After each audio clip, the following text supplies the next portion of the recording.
Part 2 of Game of Thrones, a Blademaster in Westeros. Hesitating, Aris looked toward the older man for orders, a lean veteran with a weathered face, the one who had called the charge against the archers. The older knight faltered too, and he did not look at the charging Esser Willem. For some reason, his eyes were on a younger man at his shoulder, dark-haired, taller than most, and with violet eyes that didn't belong on any face Aris had seen outside of paintings. Odd, that an older knight would look to someone younger, but the violet-eyed knight simply drew a breath, said something about orders, and went after the banner. The men around him followed without being asked. So Aris went with them. Around and in front of him, the reachman ran, shouting names and oaths into the chilly wind, and he ran with them because standing still would have been worse. Charging after cavalry into unknown hills was the kind of order that got men killed. Aris knew it. The violet-eyed knight and the veteran seemed to know it too. But standing still meant dishonor. Meant accusations of cowardice. And he could not have that. His lady mother would call this foolishness. She would be right, probably. She was usually right, which was the most irritating thing about her. Ahead, Esser Willem's squirrel banner caught the morning light, moving fast toward the mouth of the pass. The land narrowed there, the hills pressing in close on either side, the grass giving way to rougher ground. Aris watched the last of the Ironborn cavalry disappear between the slopes and felt something cold settle into his chest. They were being pulled. He could feel it in the same way he sometimes felt a wrong step beneath him in the yard before his foot had fully landed. But stopping was its own kind of failure. He had left Old Oak without his lady mother's blessing, without her men, without anything except his horse and his armor and a name that meant precisely nothing to Lord Mace Tyrell or anyone else for that matter. With Lady Arwen Oakhart, disobedience had its price. He knew that better than most. She would do everything short of disowning him for this, and he needed something to show for it. XXX. The pass opened into a shallow bowl between the hills, and the Ironborn were waiting at the far end of it. They came out in an organized file from behind the rise. They walked out in close order and stopped, and by the time the reachmen had spread themselves across the mouth of the bowl, there was a line of Ironborn infantry already formed up with the slope at their backs. Better armed than the archers at the beach, properly armored most of them, shields locked and weapons out. More of them than the reachmen, though not overwhelmingly so.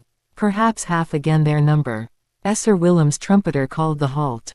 His banner planted itself in the center as the reachmen formed up in a rough two-deep line, dressed across the width of the bowl. Something hot and immediate moved through Aris's chest. This was what he had come for, not the chaos of the beach or shivering inside a wet dinghy. An army facing an army. A line of men against a line of men, and room enough to do something worthy of note. His mother would hear of it eventually.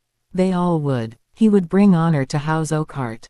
He would make himself a name that traveled, that climbed, that reached the ears of the right people at the right moments.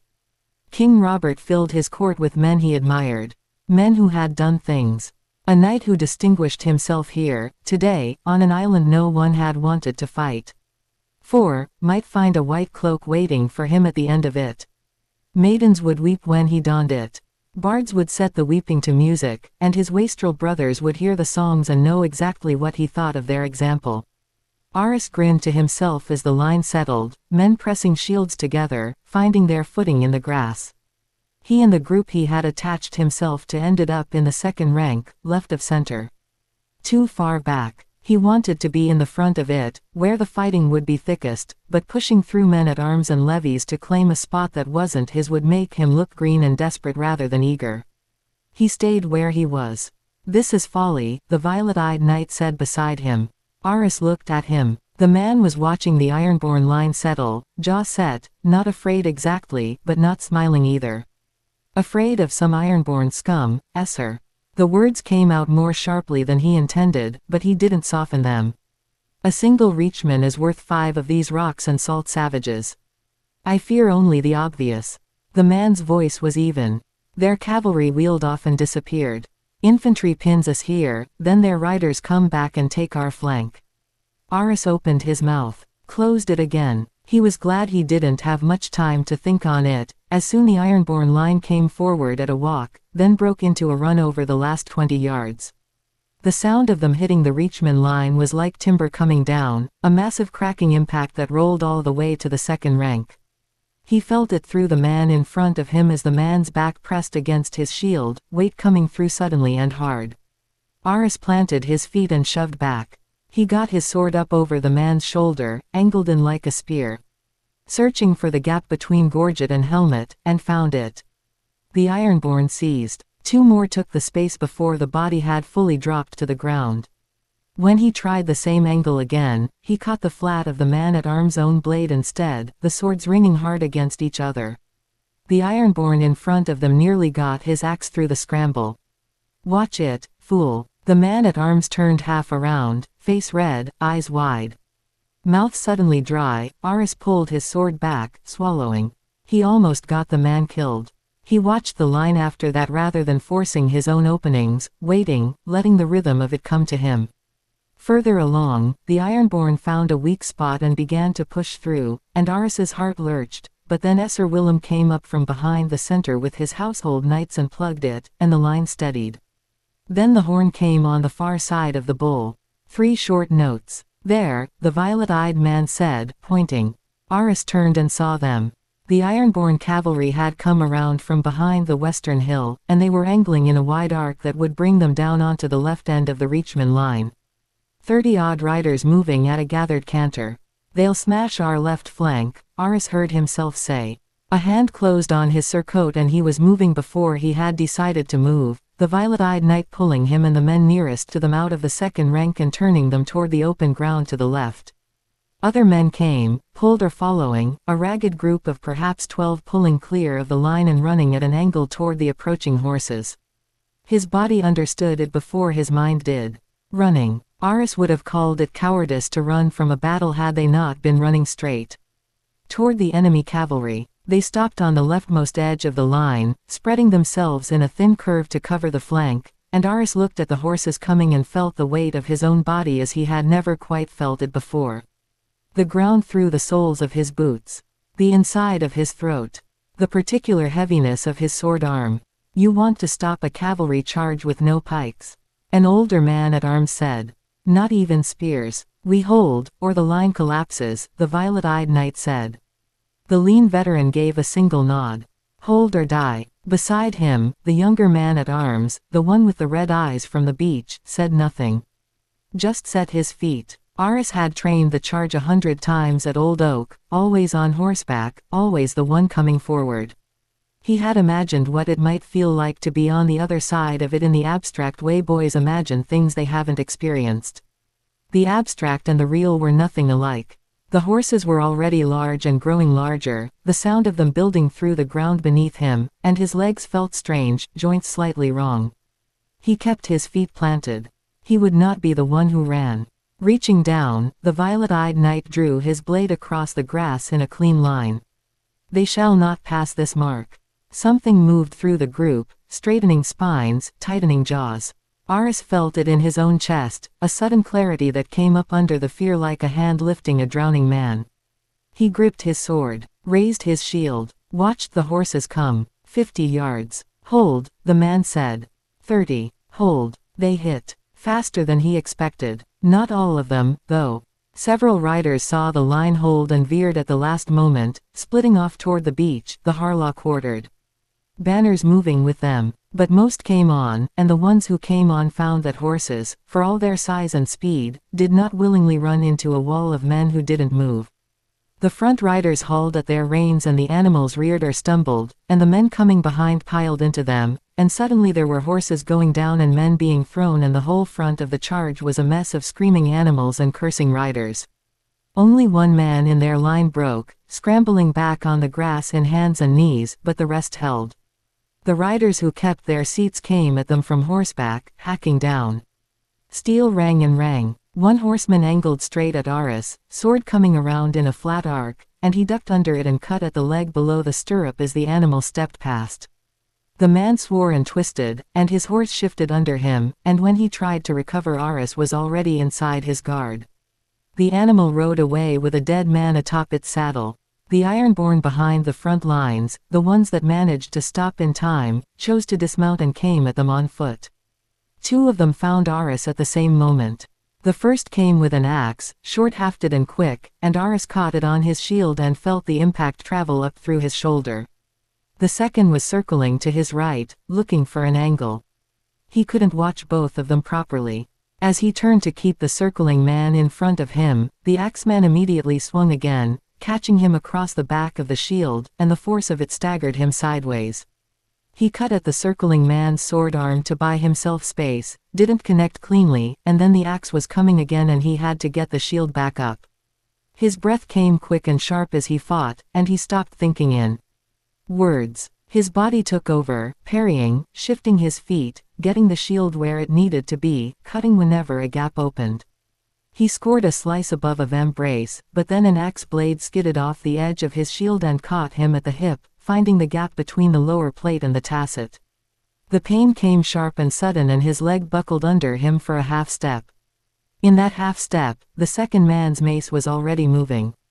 In an instant, the violet-eyed knight's sword came across from the side and caught the mace's head with a crack, deflecting it past Aris's ear close enough that he felt the displaced air. Aris' leg wobbled and his knee hit the grass. From that angle, low and looking up, he saw it clearly. The violet-eyed knight let his shield drop. Both hands found the grip of his longsword, and suddenly the man stepped into the press of ironborn around him. His blade began to move. Not wildly, never wildly. Each cut found its mark and transitioned into the next without pause, his feet carrying him through the gaps between men the way water finds its way between stones, spinning and shifting between them, weaving a tapestry of red in their midst. An ironborn raised his axe and was dead before it fell. Another tried to close and found the point of a sword already waiting where his neck would be. A third got his shield up in time and took the blade across his sword arm instead, and the sword was already past him and moving on. 6 men, perhaps more. Aris lost count. He watched mesmerized, the way a child looked at a knight for the first time. By the time he got back to his feet, most of them were down, and the horn was sounding again from somewhere near the hills. The riders who could gather horses wheeled and fled, and the ones who couldn't ran after them. Turning, his leg still unstable beneath him, he saw the ironborn infantry further up the bowl as it began to pull back. This time, Esser Willem did not order a charge after them, though Aris thought this might have been the one time such a call would be in the right. Still, the cheering came up all across the bowl and back along the beach. Men shouting and shoving weapons into the air. Aris allowed himself a breath of relief. The cut on his hip was making itself known now, not just a weakness in the leg, but a thin hot line of pain that pulsed with his heartbeat. He had not felt it properly until just now. With some effort, he pushed to his feet, turning toward the men who held the flanks with him. He wished to share the glory with them, perhaps even thank the violet-eyed knight that saved him. He found the man was standing still a few feet away, looking down at the ground. Aris hobbled over and stopped. The older knight lay in the grass. His neck was wrong, the angle of it, and his eyes were open and looking at nothing. Took a hoof to the head, likely. Beside him, the young man at arms who had been at his side all morning was kneeling with his hands in his lap and his face empty in the way of a man who had not yet made sense of all that had happened. What was his name? Aris asked. The violet-eyed knight looked up at him. He seemed to study him in a manner that made Aris feel briefly transparent. Lorne, he said. Esser Lorne of Highgarden. Then he knelt on the far side of the body and reached over and closed the man's eyes, and when he spoke his voice was low enough that Aris almost missed it beneath the noise of men celebrating across the hillside. The light shine upon you, my friend. May you shelter in the palm of the Creator's hand, and may the last embrace of the Mother welcome you home. Aris had heard many prayers. He had said most of them himself at one point or another, by the altars of the 7 in the sept at Old Oak. He had never heard words like those, and he could not have said what God they were meant for. But he did not mislike them. They felt right. Bowing his head, he spoke the warrior's prayer under his breath, the version his father had taught him before he fell ill and could barely speak or make sense, because the man lying in the grass deserved that much from a stranger. Few would know of his bravery today, but Esser Aris Oakhart would not forget it. Interlude, Jon Arryn. Entering the royal apartments, Jon Arryn found the king exactly where he feared, slouched on the edge of his bed with a wineskin at his side. His shoulders slackened at the sight. It hurt no less now to see Robert like this than any of the many times before. "The army is ready to move out, Your Grace." Jon kept his voice even. It echoed in the still chamber. "It waits only for its king." Light from the narrow sea spilled through tall windows, catching the dust motes that danced in the stagnant air. It seemed more a sick room than that of a young conqueror king. Robert didn't look up. His fingers worked at the stopper on the wineskin, twisting it absently. He was dressed for riding, immaculately so, the black leather and gold trim fitted perfectly, his boots polished to a shine, but he looked a shell of a man compared to the last time Jon had seen Robert riding out for war. Pale, 2 stone lighter than he'd been all those years ago. His eyes glassy and unfocused. "Any other lords answered?" Robert asked. The question hung in the air between them. Jon's expression softened. He knew what Robert meant without him having to say it. "Lord Umber will lead the northern forces," Jon said. Robert gave a brittle laugh. The sound was hollow, empty of any real humor. "I see." He lifted the wineskin, took a pull, then lowered it again. What was the excuse this time? Catelyn's pregnant with another child. Summer snows blocking travel. His voice rose, taking on an edge. Wildlings attacking the wall. Jon sighed. Robert. Robert waved him away and stood, the movement stiff. "I do not doubt Ned's loyalty, Jon. Not now and not ever. But this is war. Another war. I had thought." He trailed off, his jaw working. "You thought it would be like before," Jon finished for him. He stepped closer, hands clasped behind his back. "I wished so too, Your Grace. More than you could know." He paused, choosing his words carefully. But while the rebellion was hard for all who fought in it, it was hardest for Eddard. That much was true. Eddard Stark had not even returned to King's Landing for Robert's coronation. Not after finding his sister dead in that tower in Dorne. He'd taken a ship from Starfall and sailed straight back to the north, so consumed by grief he hadn't even stopped at Riverrun to collect his new bride. He'd sent a small escort to retrieve the Lady Catelyn only after he'd already arrived back in Winterfell. "I know that," Robert said. Annoyance crept into his voice, though even that seemed a weak thing. Muted. Like everything else about him these days. How many years had it been since Jon had seen the king's passions truly rise?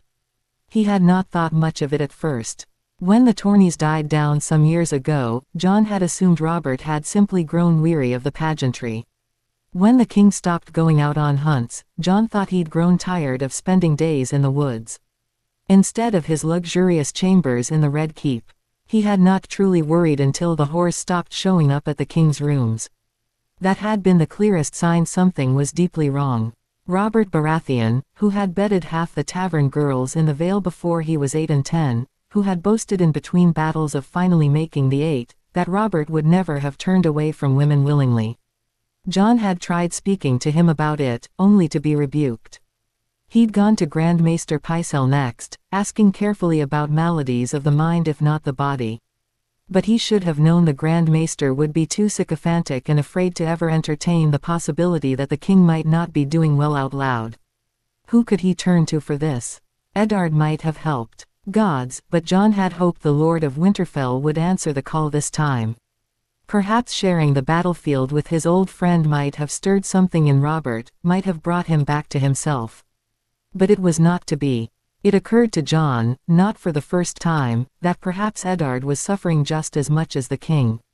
"And Varys?" Robert asked. His tone shifted, sharpening just slightly.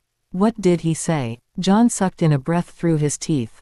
Before the Raven had come from Castle Rock telling of the sacking of Lannisport, the recent whispers from the east, rumors of Targaryen sails spotted near Volantis, had been the only thing that seemed to lift Robert from his slump. For a few brief weeks, the king had shown something like his old fire. He'd paced the council chamber, demanding reports, ordering searches. Jon only wished he could fan those flames. If only to see the man come to life again. But he could not lie. Could not give false hope to his king. Not when such a lie could bring so much instability to the kingdoms. He shook his head. "Nothing, Your Grace. And you believe him?" Jon let out a soft snort. "I would not trust the eunuch to roll down the giant's lance if I pushed him down myself." He paused, meeting Robert's eyes. "But he is competent in his craft. I have my own men around the kingdoms and beyond. Men I've worked with for decades.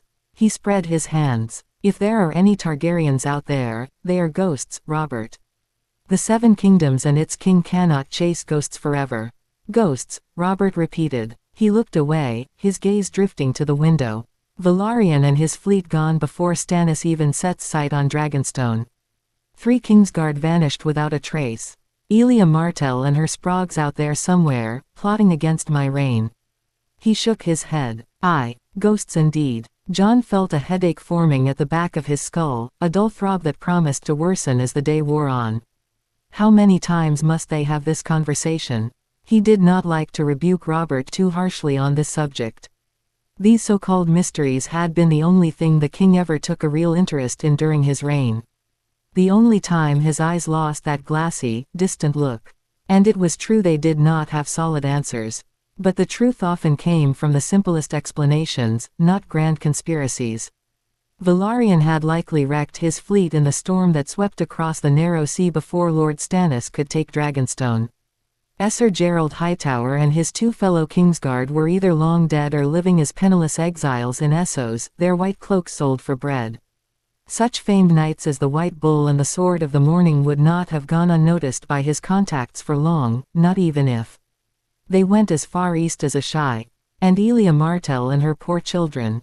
They were rotting at the bottom of Blackwater Bay, if the rumors were true that she'd thrown herself from a balcony when Tywin Lannister sacked the city. There's something else, Jon said, hoping to change the subject. Even though he knew this would be no more pleasant for Robert. It's the Queen. Robert's head turned slowly. What now? His shoulders tightened like a man expecting a blow. She has decided to accompany you to Castle Rock. Jon kept his tone neutral. She says she wishes to give alms and show her support for the small folk of Lannisport after the sacking. For a moment, Robert only stared at him. Then he let out a sudden cackle that echoed off the stone walls. He kept laughing, bending forward and clutching his belly as if it hurt, until he sounded almost manic and deranged. Somehow, Jon found himself chuckling along. Then laughing outright. Within moments the two of them were doubled over, gasping, giggling like squires who'd snuck wine from the kitchens. When it finally subsided, Robert looked up at him with a crooked smile on his face. Jon felt a pang of sorrow stab through his chest. For just a moment, it almost looked like the old Robert. The boy who'd fostered at the Eyrie, who'd swung a warhammer like it weighed nothing, who'd laughed freely and loved fiercely. "Thank you for this parting gift, Jon," Robert said. He walked over to his bed and grabbed the wineskin. "I'll remember it when I feel like throwing myself off my horse." He took a long swig, then wiped his mouth with the back of his hand. "My lovely wife will be joining us on the road, Gods, but that is the cruelest thing you've ever told me." Later, Jon stood in the yard of the Red Keep and watched. As the king mounted his horse, the retinue formed up around him, knights in polished armor, bannermen carrying standards that snapped in the wind, servants leading pack animals and wagons laden with supplies. Behind them all, moving at a ponderous pace, came the slow-rolling carriage carrying Queen Cersei Lannister. Robert did not look back. Just spurred his horse forward and rode through the gates. Accompanying him on the Gold Road would be the levies of the Crownlands, which would be joined by some of Lord Hoster's men midway to Castle Rock. A respectable force. Along with the men under Tywin, the Reachmen, and the Northmen, it would be more than enough to crush the Ironborn in their foolhardy rebellion. Jon watched until the last of the column disappeared from view, swallowed by the streets of King's Landing. Then he turned back toward the Tower of the Hand.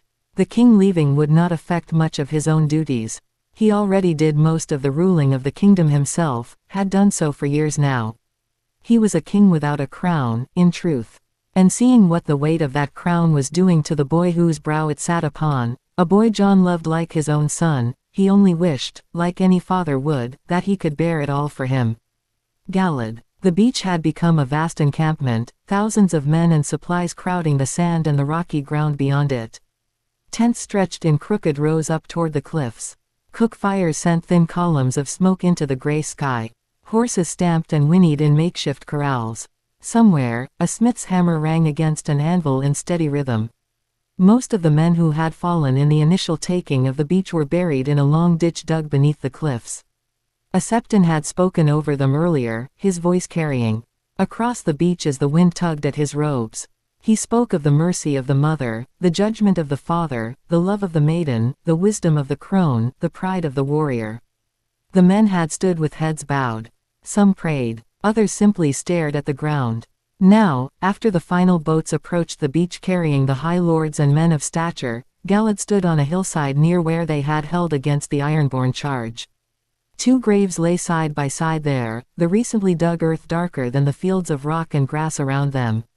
As a knight, Lorne would have likely warranted a separate grave either way. And as a friend, it was the least Galad could do. He had dug it himself, along with Neril and a few other men at arms from Highgarden who had known Lorne. The work had been hard, the ground rocky and stubborn. His hands were raw by the time they finished, blisters forming across his palms. He had not minded. Before they began, Morse had asked for his brother to be buried beside Lorne. Galad had seen no reason to deny it. It had shamed me that Micah and I did not share a father between us, Morse said. The men turned to him. The boy had not spoken much as they dug the graves, just worked in silence, his face pale and drawn. Now, as they threw the last shovelfuls of earth atop them, he raised his voice. Morse shook his head. Proper fool I was. We had one, sides us all along. Taught us how to hold a sword and how to swing it, how to ride a horse and how to get up when you fell from it. His voice cracked slightly. What else could a boy ask of a father? Galad tilted his head slightly, the words stirring old, calcified hurts he usually kept buried deep within the oneness. He had been 14 when Galad Damodred died, but the man had been a stranger to him, a cold figure of ambition who had never truly been a father to Galad or his siblings. He found he had grieved less for the man who sired him than he had for Gareth Brine. Here, lad, Neril said. Reaching for his side, he pulled out a waterskin, unstoppered it, and took a swig. He winced slightly. To Lorne. He passed the skin to Morse. The boy took a deep pull and almost choked, his eyes watering. Neril chuckled. Strong wine. Burns the grief out, if you let it. The others laughed, the sound cutting through the somber air. The skin was passed around, each man taking a swig in turn. When it reached Galad, he drank and recited a short prayer in his mind. For all the men who fell here. For young Micah. For Lorne. And for his fathers, both by blood and by deed, who had died in battles long ago in half-forgotten worlds. The crunch of boots on gravel sounded behind him. When he turned, it was to find the young knight who had stood beside them against the horses. Esser Aris Oakheart, Neril had called him, a highborn son of a powerful house, though one Galad had heard did not send any levies to be a part of the Reach's host. Esser Aris looked at the graves solemnly. He had helped them carry Lorne's broken body up the slope before the heralds had summoned him away. Esser Galad, the young man said, inclining his head.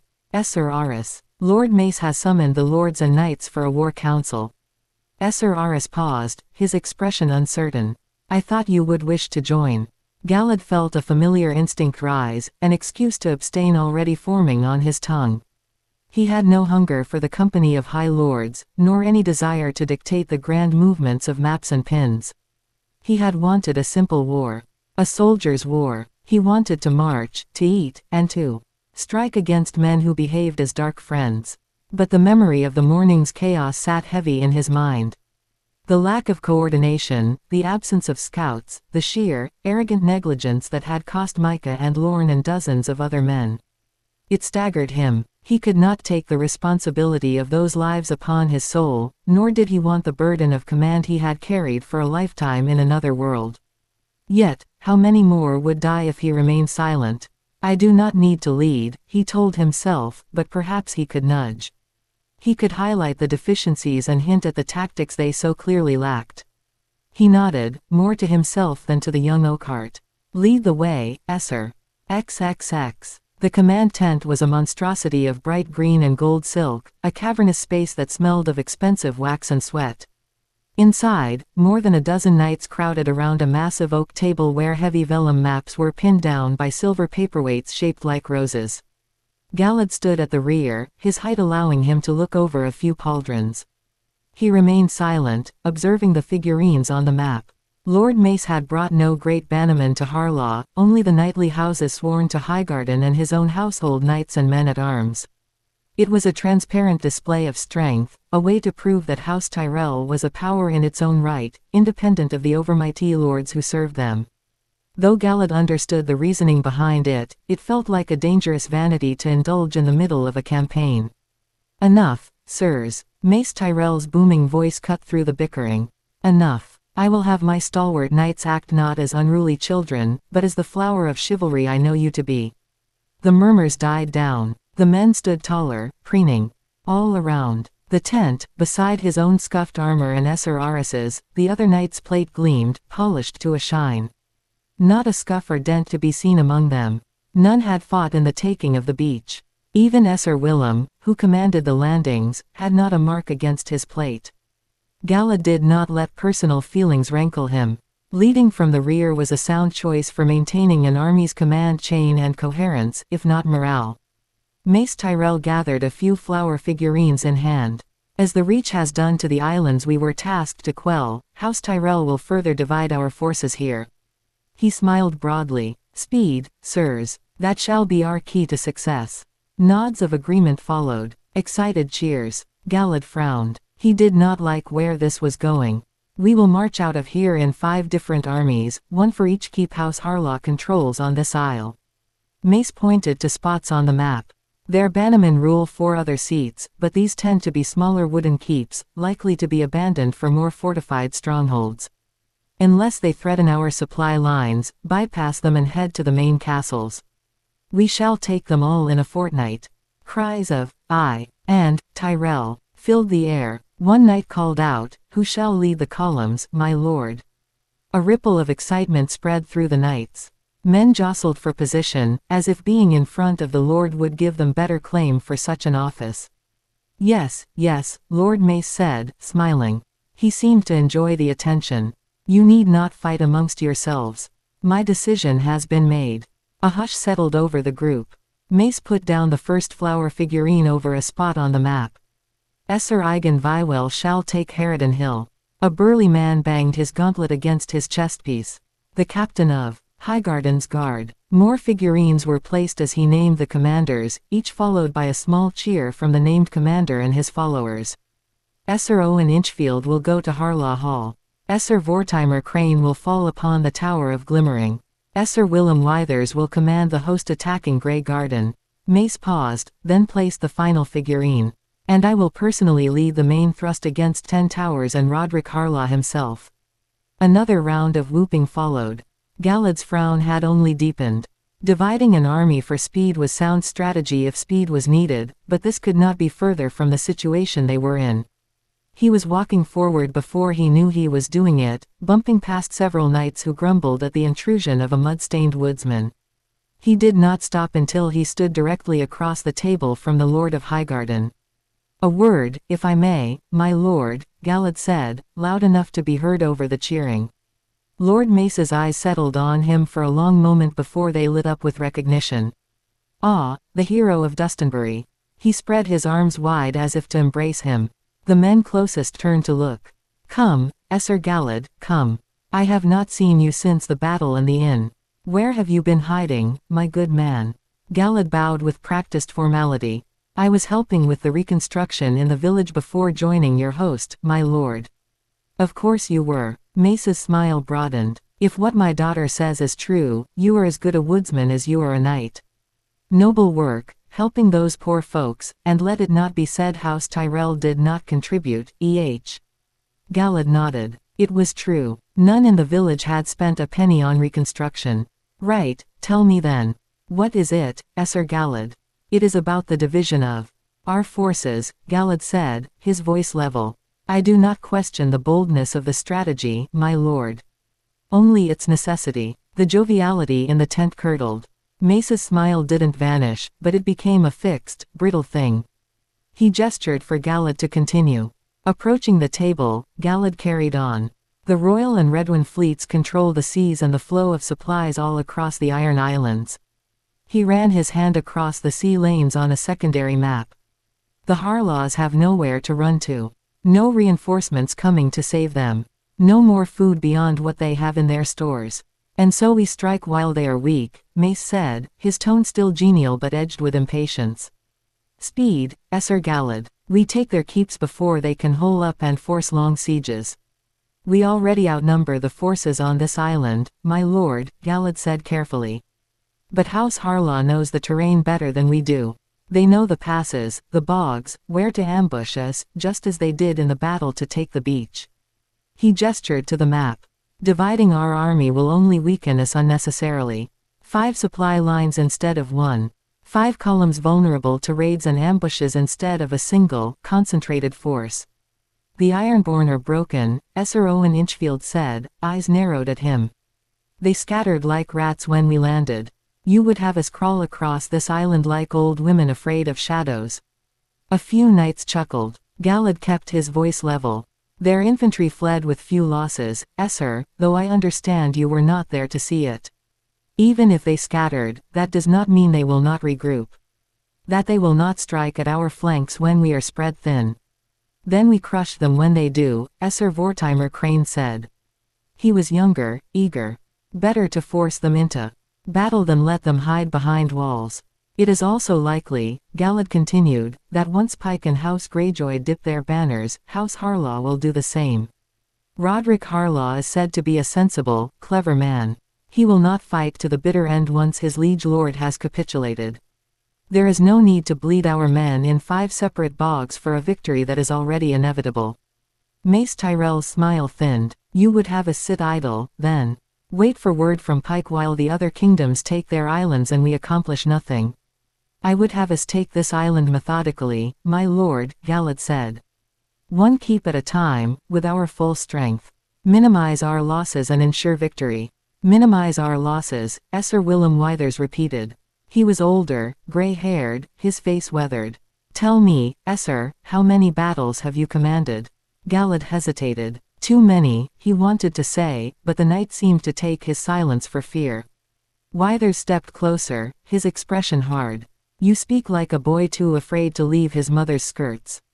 War is not won by caution. It is won by bold action. Bold action without thought is recklessness, Galad said. His jaw tightened. And recklessness costs lives. Or perhaps, Esser Owen Inchfield said, his voice dripping with disdain, you simply lack the stomach for it. You are a woodsman, after all. It is not in your nature to think as a knight. A ripple of laughter spread through the tent. Galad felt heat rise in his chest. I only seek to counsel. And we have heard your counsel, Esser Galad, Mace Tyrell said, his tone final.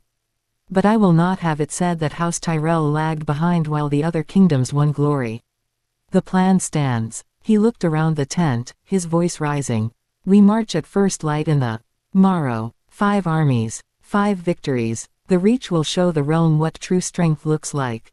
The knights cheered. Swords were raised. Galad stood still, his hands clenched at his sides. Mace turned back to him, his expression softening slightly. You are a good man, Esser Galad. A brave one. But leave strategy to those who have studied it their whole lives, yes. It was a clear and firm dismissal. Galad bowed his head. As you say, my lord. He stepped back from the table, moving through the crowd until he reached the edge of the tent.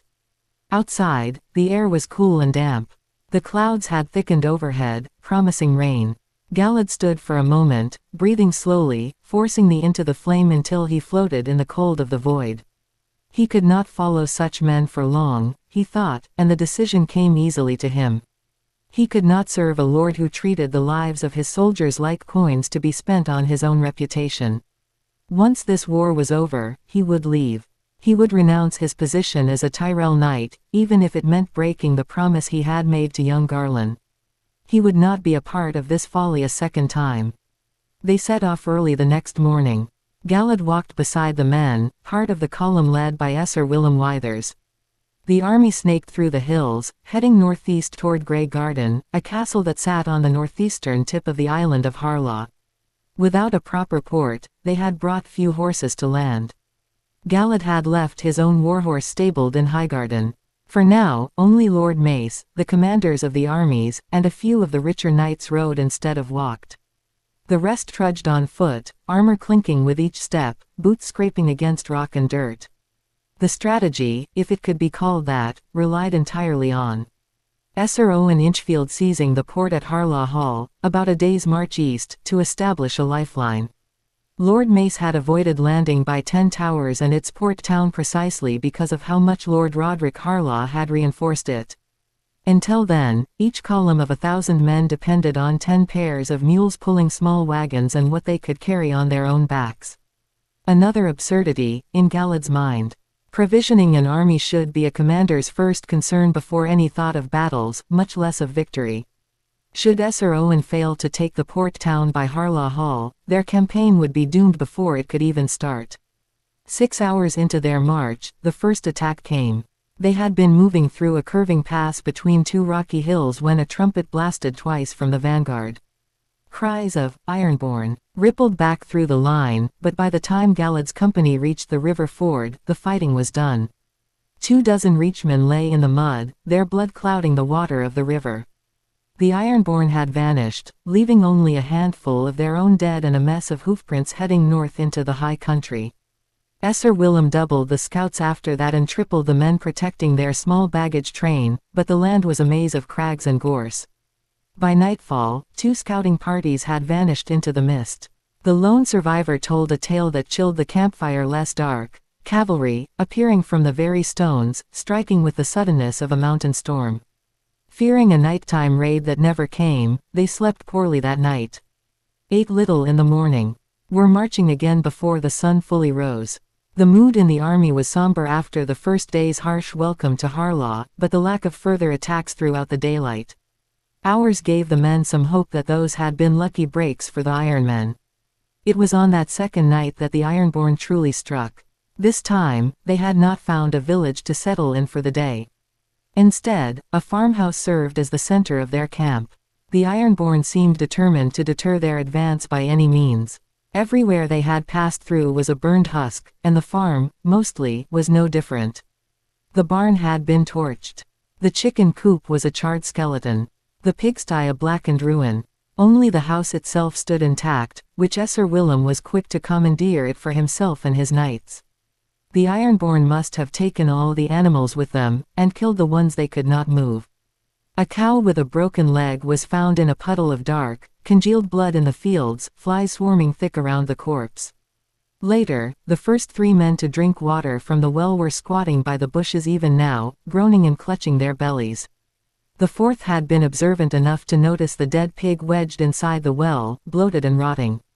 They would have to contend with the water they had gotten from the stream they had passed through earlier.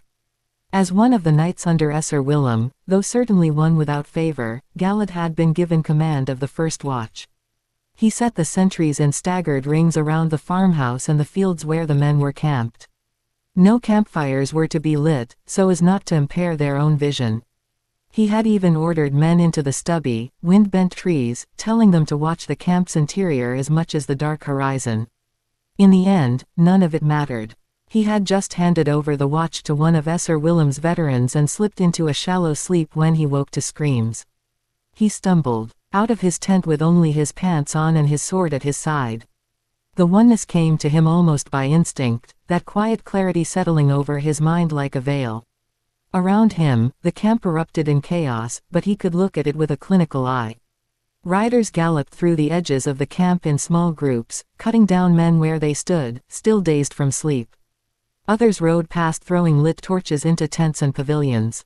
The blazes caught quickly, flames leaping high, lighting up the night. Riders swept through the edges of the camp, their torches arcing through the air like falling stars. Tents erupted into blossoms of fire, silhouetting men as they were cut down in their bedrolls. He saw it all in 2 heartbeats, and then his eyes were moving to the center of the camp, the supply wagons. The guards there had abandoned their posts, drawn toward the fires at the perimeter like moths to a flame. He could imagine the eager sentries leaving their posts to fight against the riders.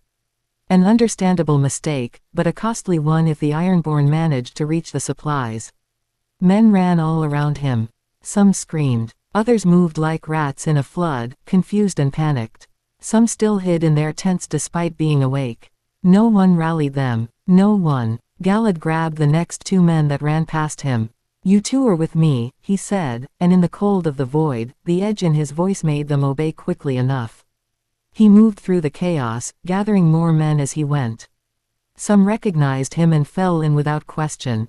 Others he had to grab by the arm and point toward the supply wagons. Within moments, he had a group of 15, maybe 20, all armed but most only half-dressed. "With me," he shouted, and ran toward the center of the camp. The wagons came into view, dark shapes against the firelight. They were untouched. And as Galad arrived, breathing hard, sword ready, they remained untouched. None of the riders approached. He frowned, scanning the darkness beyond the ring of tents. The attacks continued at the edges of the camp, but here, at the center, nothing. The riders circled like wolves, hooting and jeering, but did not close in. Why? Then, across the field, the farmhouse suddenly erupted in flames. The blaze was massive, all-consuming. Fire poured from the windows and doorway, climbing the walls so fast it seemed impossible. Galad almost thought an Aes Sedai had set it afire with one of their weaves, so quickly did the flames take hold. Men screamed inside. He could hear them even from here, desperate wails as the fire consumed them. 7 hells, one of the men beside him breathed. Galad stared at the inferno, his mind working through it. The attacks at the edges. The lack of riders near the supplies. The farmhouse going up like kindling. A distraction. The realization settled cold in his gut. By the time the sun rose and they spoke to the few surviving men who had escaped the farmhouse, Galad's suspicions were confirmed. The attacks at the edge of the camp had been a diversion all along. A group of Ironborn had been hiding inside the house's concealed cellar the entire time. As the Reachmen slept, they came up from below and slaughtered the men inside. Quietly at first. Throats cut. Skulls caved in with hammers. When Esser Willem had finally woken and fought back, managing to lock himself and a small group of knights inside a room, the Ironborn had simply locked the doors from the outside and set the house aflame. None of the men had stopped them as they left the camp. Not in the chaos. Not as the Ironborn wore the colors and the blood of the Reachmen. Looking at the remains of the farmhouse, Galad stood in the gray morning light, the men who had followed him to the wagons beside him. He was thankful when he saw Morse coming up, Neril at his side. He had not seen them throughout the night, but at least they had survived. They stopped near him, silent as graves. In a way, that's what the farmhouse was. Smoke still rose from the wreckage. The smell of burned flesh and timber hung thick in the air. Esser Willem Withers was dead, along with a dozen of his best knights. And the Ironborn had vanished into the hills like ghosts. After 4 days of gray drizzle that turned the hillside paths to sucking mud and soaked through every layer of wool and leather a man owned, the sky had broken open and the light was sharp and clean across the valley below. Hilmar Pike tilted his face up toward it for a moment, feeling the warmth on his cheeks, and thought that this was a fine day to become a warrior. He shifted in the saddle and immediately regretted it. The horse flicked an ear back at him as if it could feel his discomfort and found it irritating. Hilmar had named the animal Krakenfist in his head, because it sounded strong, but in truth the horse was a bad-tempered grey gelding that smelled like wet rope and seemed to regard him with something close to contempt. He could not decide which was worse, the animal's rolling gait or the hard wooden seat beneath him. His father's fishing boat had pitched and rolled in ways that would have put any landlubber on his knees, and Hilmar had never once lost his footing. Yet somehow this creature managed to find every stone and rut on Harlaw's rocky ground and hit them all directly. Still, a horse was a horse, and men on horses killed men on foot. That was the point of it. Around him the others waited in the shadow of the ridge, 24 riders with their mail hanging quiet and the horses stamping softly in place. Marin Myers sat at the front of the group, a compact, weathered man who said little but who held the ear of Esser Harris. Further down the line, Gundor Halfai sat with his one good eye fixed on the crest of the ridge where the scout had gone up. Hilmar had been the one to spot the column. That mattered. He had gone out from camp hours before dawn, ordered to look out for any force approaching them from the south.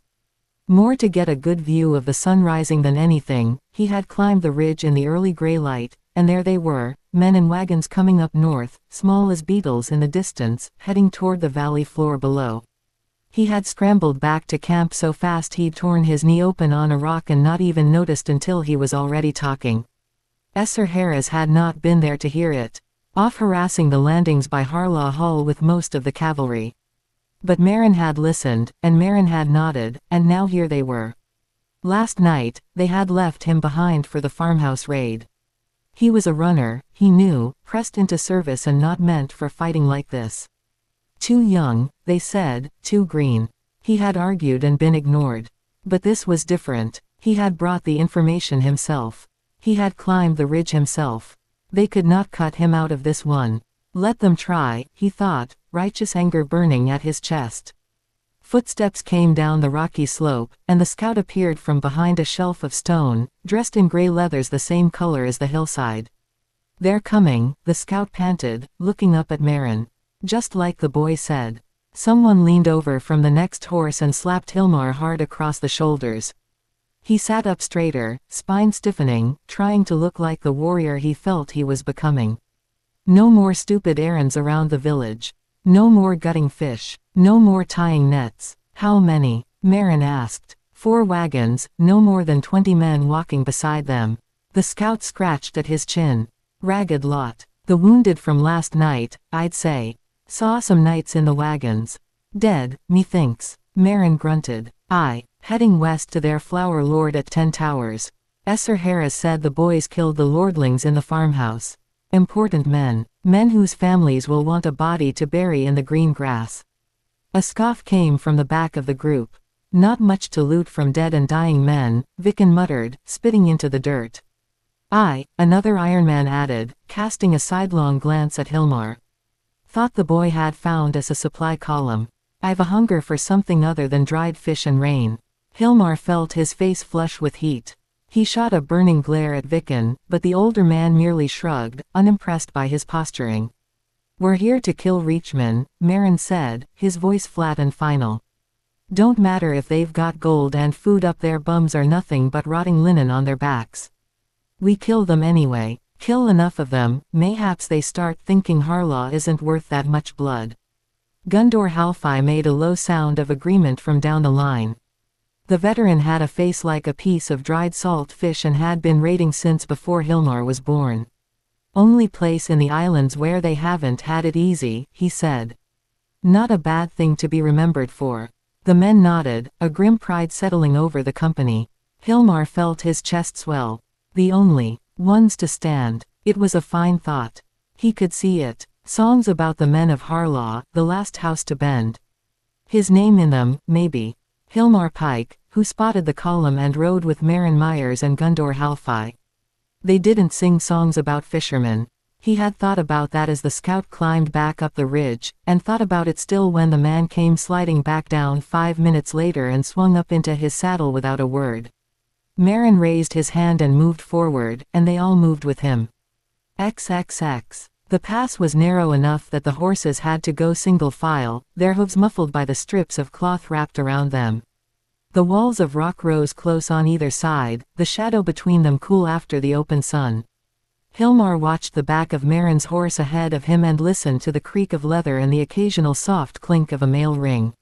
No one spoke. The pass bent north and then widened gradually, the walls pulling back, and Hilmar could see daylight opening ahead where the valley spread out below. Meryn raised his hand again, and the column split, half behind him, half peeling away behind Gundor to circle down toward the far end of the column.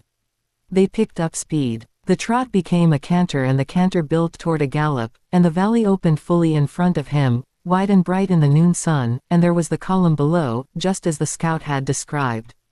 They were a sorry sight, 4 wagons moving in a loose line along the valley floor, men limping alongside them, heads down, bandages showing white against dark clothing. Some used their spears as walking sticks.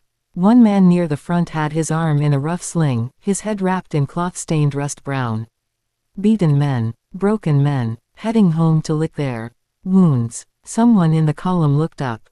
A shout went out. Heads turned, hands pointed, and the column ground to a halt in confusion, men clutching at weapons, a few trying to cluster together in loose groups that would not have slowed a charge much more than open air would. The wind hit Hilmar's face as the gallop took hold, his horse's hooves drumming on the valley floor, and he felt something lift free in his chest, something that had been coiled tight for weeks. The ground blurring past, the distance closing, the men ahead getting larger. His hand found the haft of his axe. His first real battle. It would make it all worth it. For the Reaper, Meryn bellowed. The men answered with more cries. Hilmar was grinning. He could feel it on his face and couldn't help it and didn't want to. He wanted to kill someone. Needed to kill someone. The tarps on the wagons flew back.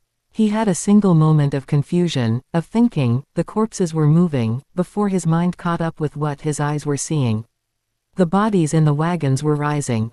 Not dead men. Men who had been lying still, men in armor, unfolding themselves from the wagon beds with spears already in hand, dropping over the sides and forming up in tight lines on the valley floor. Others stayed in the wagon beds. They already had bows drawn. The first volley came before Hilmar had fully understood what was happening. The man to his left went down, horse and rider together. Another rider ahead of him pitched sideways from his saddle with an arrow through his neck, his horse veering wild. Meryn bellowed something, but the second volley was already in the air, and then the men on the ground released what Hilmar had taken for spears, and they weren't spears at all. They flew. Javelins. The reachmen threw javelins. One buried itself in the chest of Meryn's horse and the animal screamed and went down so suddenly that Meryn barely cleared the stirrups, and then Meryn hit the ground so hard it sounded like a woodsman splitting logs, and he did not get up. Break. Break away. Someone was screaming. Hilmar yanked the reins. His horse needed no convincing, already trying to veer off, whites showing around its eyes. An arrow hissed past his ear, so close he felt the air of it. Another struck the earth a yard to his left. He bent low over the horse's neck and rode, not daring to look behind him, just riding, the animal's panic matching his own perfectly. 2 other riders were with him, he could hear them besides him. They swept past the front of the column, too fast for the archers to track properly, arrows falling short or wide. The end of the valley was ahead. Open ground. The hills pulling back. He could see the pass that led west and safety and he rode straight for it. I'm out, Hilmar thought, a sob of relief rising in his throat. I'm safe. The horse stumbled. It happened without warning. One moment the ground was solid and the next the world turned sideways. Hilmar had no time to do anything useful. He left the saddle at speed, hit the rocky ground shoulder first, rolled hard, and came to a stop with his face against the earth and his ears full of a sound like the inside of a bell. He lay still. The bell faded slowly. He could hear voices. He tried to push himself up and his arms did not work properly. He tried again, got his cheek off the dirt, and managed to turn his head. Boots on rock. Several pairs, coming toward him from the hillside above. He blinked at them, trying to make sense of what he was seeing. Men coming out from cracks and shelves in the hillside, from behind boulders, from under overhangs. They had been there the whole time. He thought, with distant clarity, that he should try to stand. He needed to prove his father wrong. Warriors died on their feet, no. His legs did not respond to the thought. Strong hands took him under the arms. The sky swung overhead. Someone said something in the soft, rounded accent of the Reach, and another voice answered, and then he was being carried, and the darkness at the edges of his vision thickened and closed. XXX. Light. The smell of canvas and blood and unwashed men. Hilmar blinked. He was lying on his back in a wagon, the tarp pulled over the ribs of the wagon frame arching above. His shoulder was fire. His head felt stuffed with wet wool. On either side of him, other bodies lay still. Ironmen, he thought, though he couldn't be certain. One of them was breathing in short, shallow pulls. Through the opening at the wagon's rear, the valley light came in bright and white. A shadow crossed it. Then a man stepped in front of the opening and blocked the sun. Hilmar squinted up at him. Dark hair, tall, a face that gave nothing away, hard as the stones in the valley. And eyes that caught the light wrong, pale and violet, the color of deep water or a storm cloud as the sunset or something Hilmar had no good word for. The man looked at him for a moment, unhurried. Then he turned his head and said to someone outside, him. Hands took Hilmar by the arms and dragged him out of the wagon to the ground, and the pain in his shoulder made him bite down on the inside of his cheek until he tasted iron. The violet-eyed man crouched in front of him, elbows on his knees, and waited until Hilmar's vision steadied. "How many men do you have at Grey Garden?" he asked. His voice was even. No heat in it, not a hint of a threat. Just a question asked by someone who fully expected it to be answered. Hilmar meant to say nothing. He had a vague idea of himself staying silent, jaw locked, staring the Greenlander down. A proper Ironborn warrior, giving nothing away. But his head was ringing, and Meryn was dead, and the ambush had turned him inside out in about 30 seconds, and when the man asked again, the same way, same tone, patient as tide, Hilmar found his mouth opening before he had decided to let it. He told him what he knew, which wasn't much. Told him about the camp an hour's ride north. About the passes Esser Harris used. About the garrison at the castle and how they'd stripped all the land for food, his village included, and how they'd killed his father when he refused to give his fish, his foolish, weak father who never wanted his son to be a warrior. He told him all of it. Until something loosened in his chest and his eyes stung with hot, angry tears. The violet-eyed man listened without interrupting, nodding occasionally, and when Hilmar finally stopped talking he looked at him for a moment longer. "Thank you," he said, which was not at all what Hilmar had expected. Then he stood and walked away, and Hilmar sat in the wagon in the bright noon sun and felt, for the first time since his father died, very much like a fisherman's son. On a bare hill above the valley, Grey Garden squatted like a fist pressed into the earth. It was not a large castle by any measure Aris had grown up with.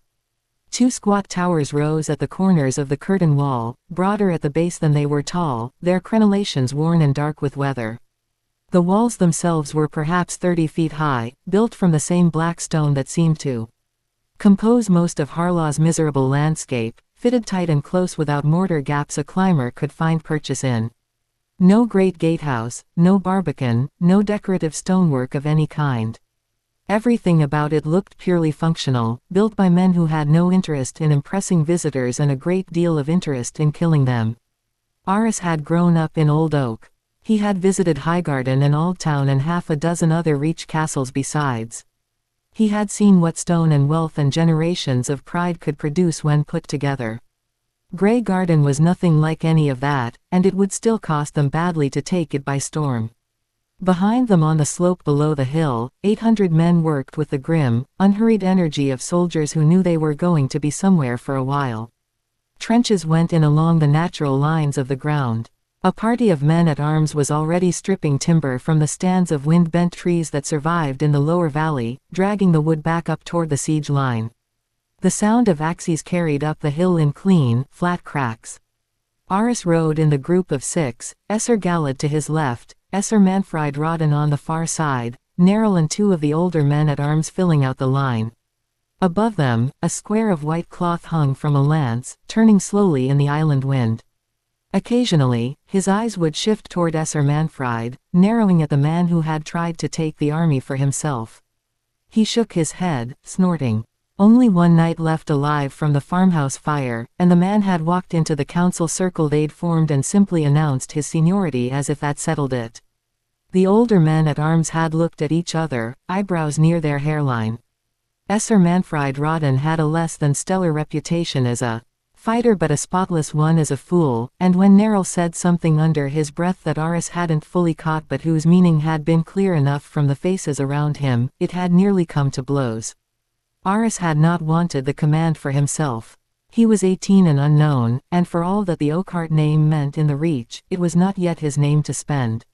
He wanted to make one for himself before he could wear the Oakhart banner around him like armor. Instead, he had spoken Esser Galad's name, one the men had all already heard from the stories of when he was knighted as the hero of the Flower Hearth. Neril had backed him on it, and the men who had been at the beach when he broke the Ironborn's charge needed no further argument.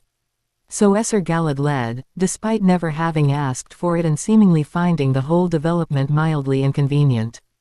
Aris had not yet worked out what to make of that. The valley ambush had been the man's doing entirely, though Esser Galad had spoken about it the way another man might describe checking a horse's hoof after a day's riding. As if the whole thing had not been a crafty, genius maneuver Aris would never think to employ. Then, the captured Ironborn boy had talked enough that Aris still wasn't sure whether to feel sorry for him or not, and within the hour Esser Galad had the vanguard moving. 200 men at a hard pace toward the camp the boy had described, the main force following behind. Aris had ridden ahead with one of the few mounts they had, and for the second time since the beach he had watched Esser Galad do something with a sword that his eyes could follow but his mind struggled to account for. The camp had not been ready for them. The sentries had grown comfortable in their hidden valley, certain the Reachmen were still licking wounds in the south, and comfortable sentries died like everyone else. Using the donkeys and mules to make it seem they were a larger force, Esser Galad's ruse in sending the riders around the camp had broken what resistance remained before it could properly form. The Ironborn poured out of their camp into what they thought was open ground, only to find infantry waiting. The cavalry swept through after. Clean. Almost too clean. Aris had smiled about it afterward, and then felt slightly uneasy about the smiling after seeing Esser Galad's grim face as he went about the business of killing the Ironborn. He did not take pleasure in it, that much was clear. Later, once the reavers who surrendered were also questioned, Esser Galad had considered force marching the army at night to put Grey Garden to siege before Esser Harris could return, but he decided to hold off in the end. A night march in enemy territory could become a massacre, he had said, as if he'd led armies in such places many a times. Still, it was sensible, and it had proven so that same night, when their sentries skirmished with a force of Ironborn riders coming from the east, likely Esser Harris' men returning to camp to find it taken by the Reachmen. They had marched off before dawn fully broke today, but by the time they saw Grey Garden's battlements appearing over the horizon, the quartered scythe and peacock banner of Esser Harris Harlaw already flew in the battlements. Ahead, the gates of the castle opened as they pulled up well short of bow range. 6 riders came out in a loose file, one carrying the banner of House Harlaw, a silver scythe and a blue peacock quartered on black and cream, and stopped perhaps 20 yards in front of them. Esser Harris Harlaw was easy to identify.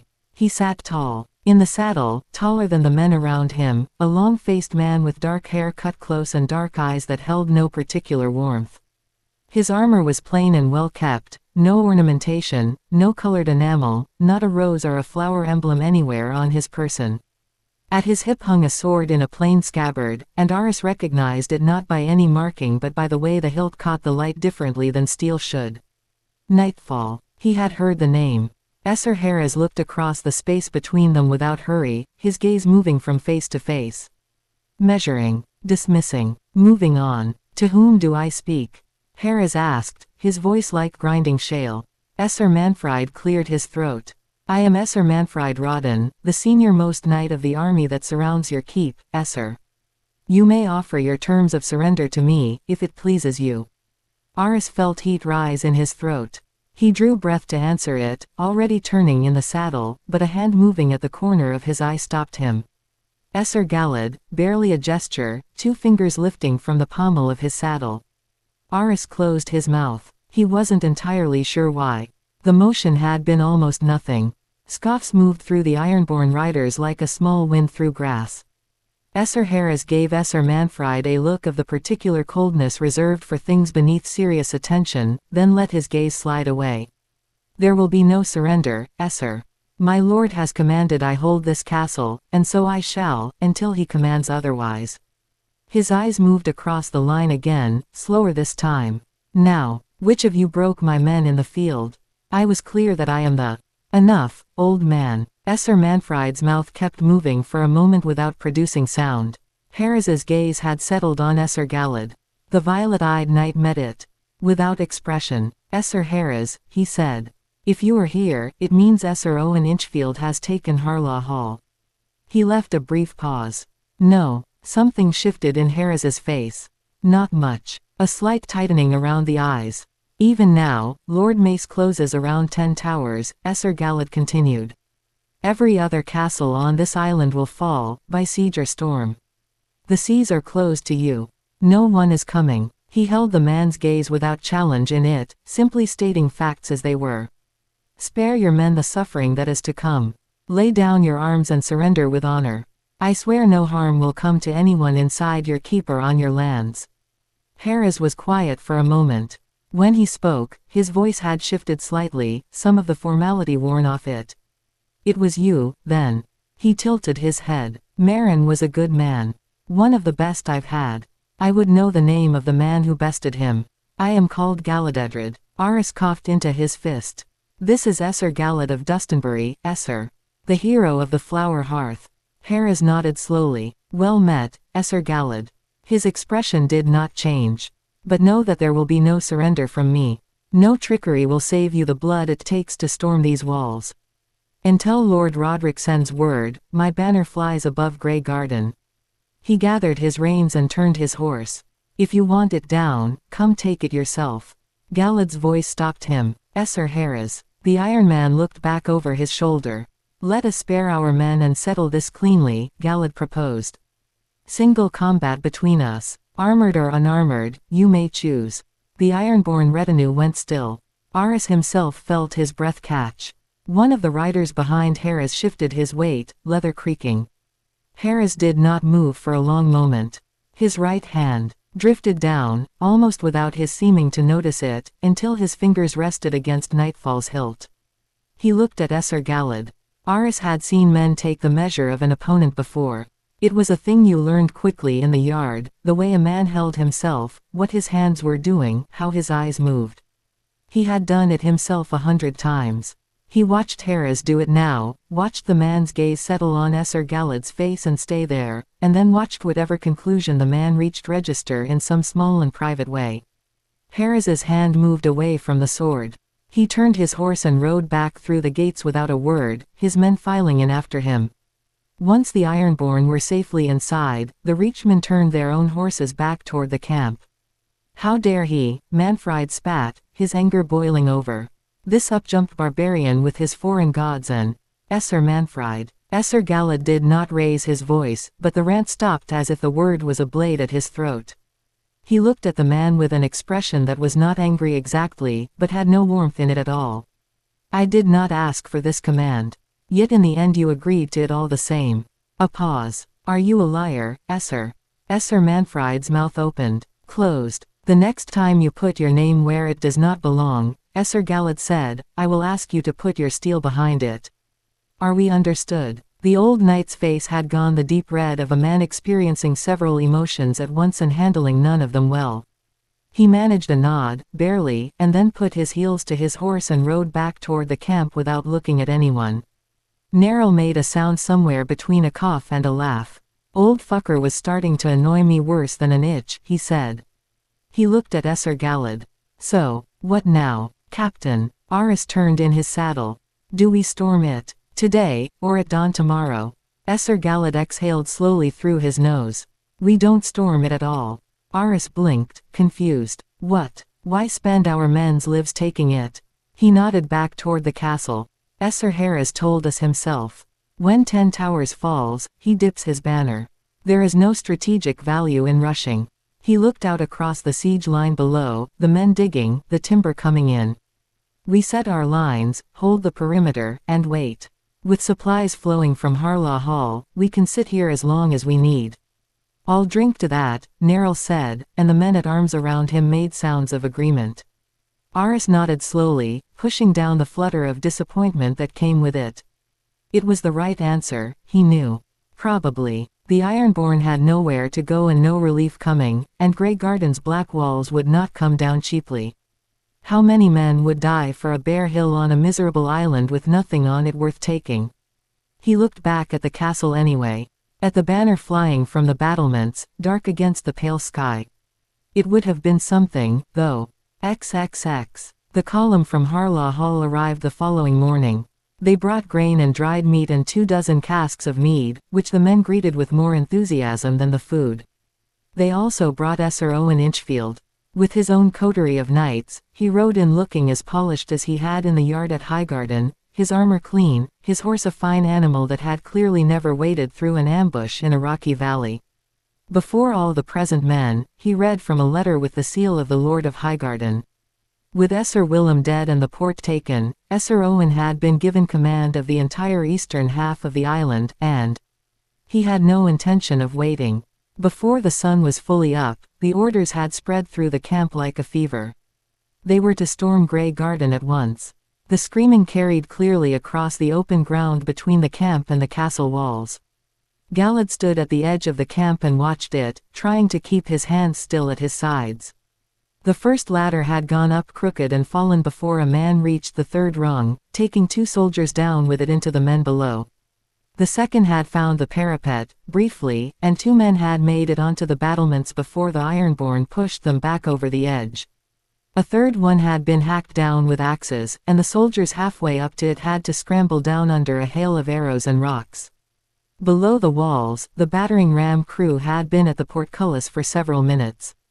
From this distance Galad could hear the dull, rhythmic impact of it, and each impact told him the same thing. The gate was not moving. The portcullis was iron and the ram was wood, and the formula was not in the ram's favor. Overhead, the vultures had noticed. There were not many yet, just a few circling above the hill in long, patient arcs, but they had a way of finding each other quickly. There would be more soon. He had offered to lead the first wave himself. He had not wanted there to be a first wave at all, but if men were going to be sent at those walls, he had thought he might at least bring some of them back. Sir Manfred had spoken before he could finish the offer. Glory, the man had said. The privilege of being the knight to take the castle.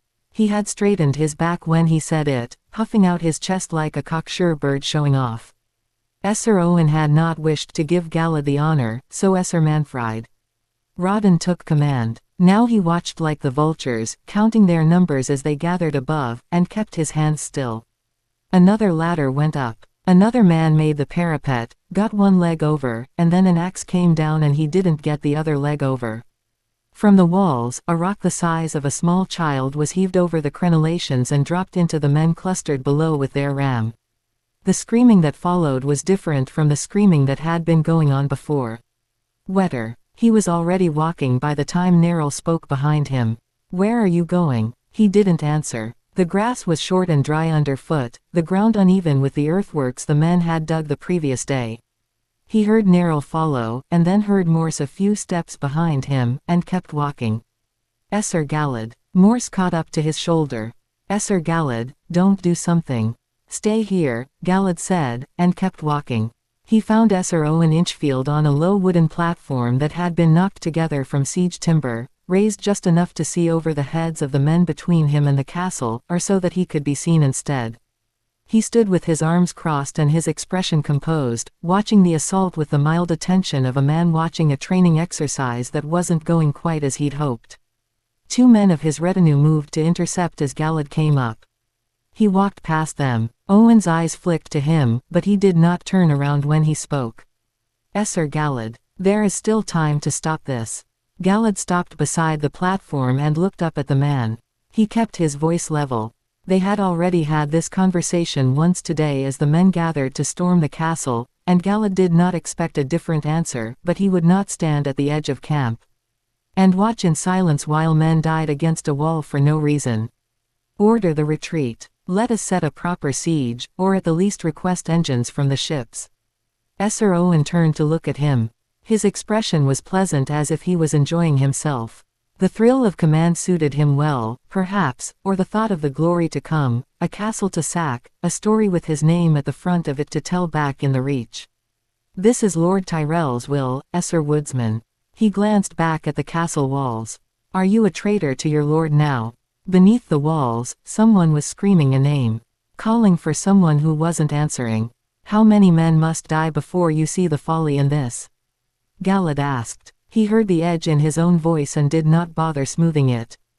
Sir Owen unfolded his arms and swept one of them out across the camp in a broad, generous gesture, as if offering Galad a view of something fine. We are Reachmen, are we not? We have no shortage of men. A pause, deliberate. Leal men. Some more than others. Galad looked at him for a moment. Then he turned back to the castle and said nothing.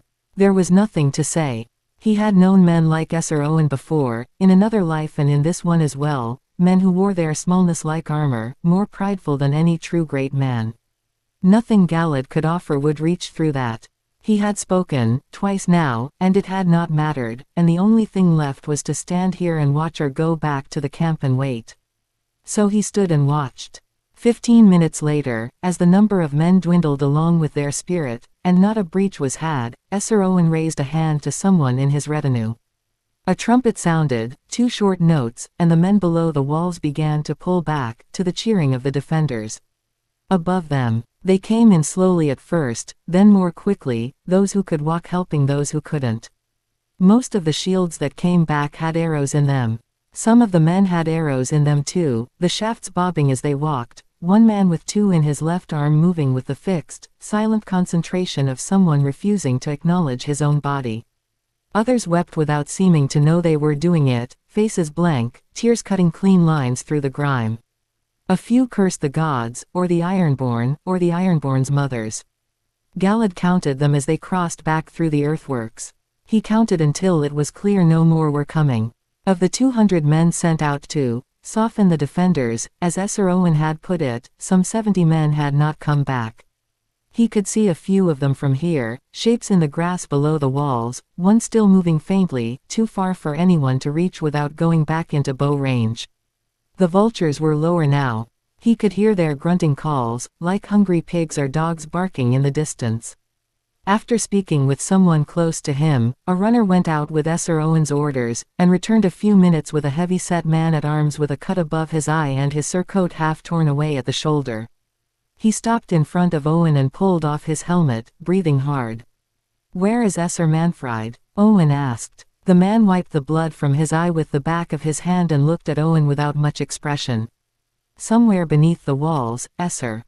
He shrugged. "Took a stone to the head, he did." A ripple moved through the men on the platform, a quick exchange of glances, a slight shift of weight. Owen was still for a moment. Then he turned to look at Galad, and the pleasantness in his expression had become something else, sharper, a gleam showing in his blue-gray eyes. "It seems you'll have your chance after all, Esser Galad of Dustinbury." He spoke loudly enough for the men around him to hear it. "Indeed. I would expect the hero of the flower hearth to be the first man over the walls. Wouldn't that be an honor?" He made no effort to sound genuine. Galad wasn't certain the man knew how. Holding Owen's gaze for a moment, he could read what was there without difficulty. Owen wanted another assault because he needed the castle taken, and Owen wanted Galad in the front of it because the front of it was where the dying happened, and for some inane reason, Esser Owen Inchfield had decided some time ago that the world would suit him better with Galad of Dustinbury absent from it.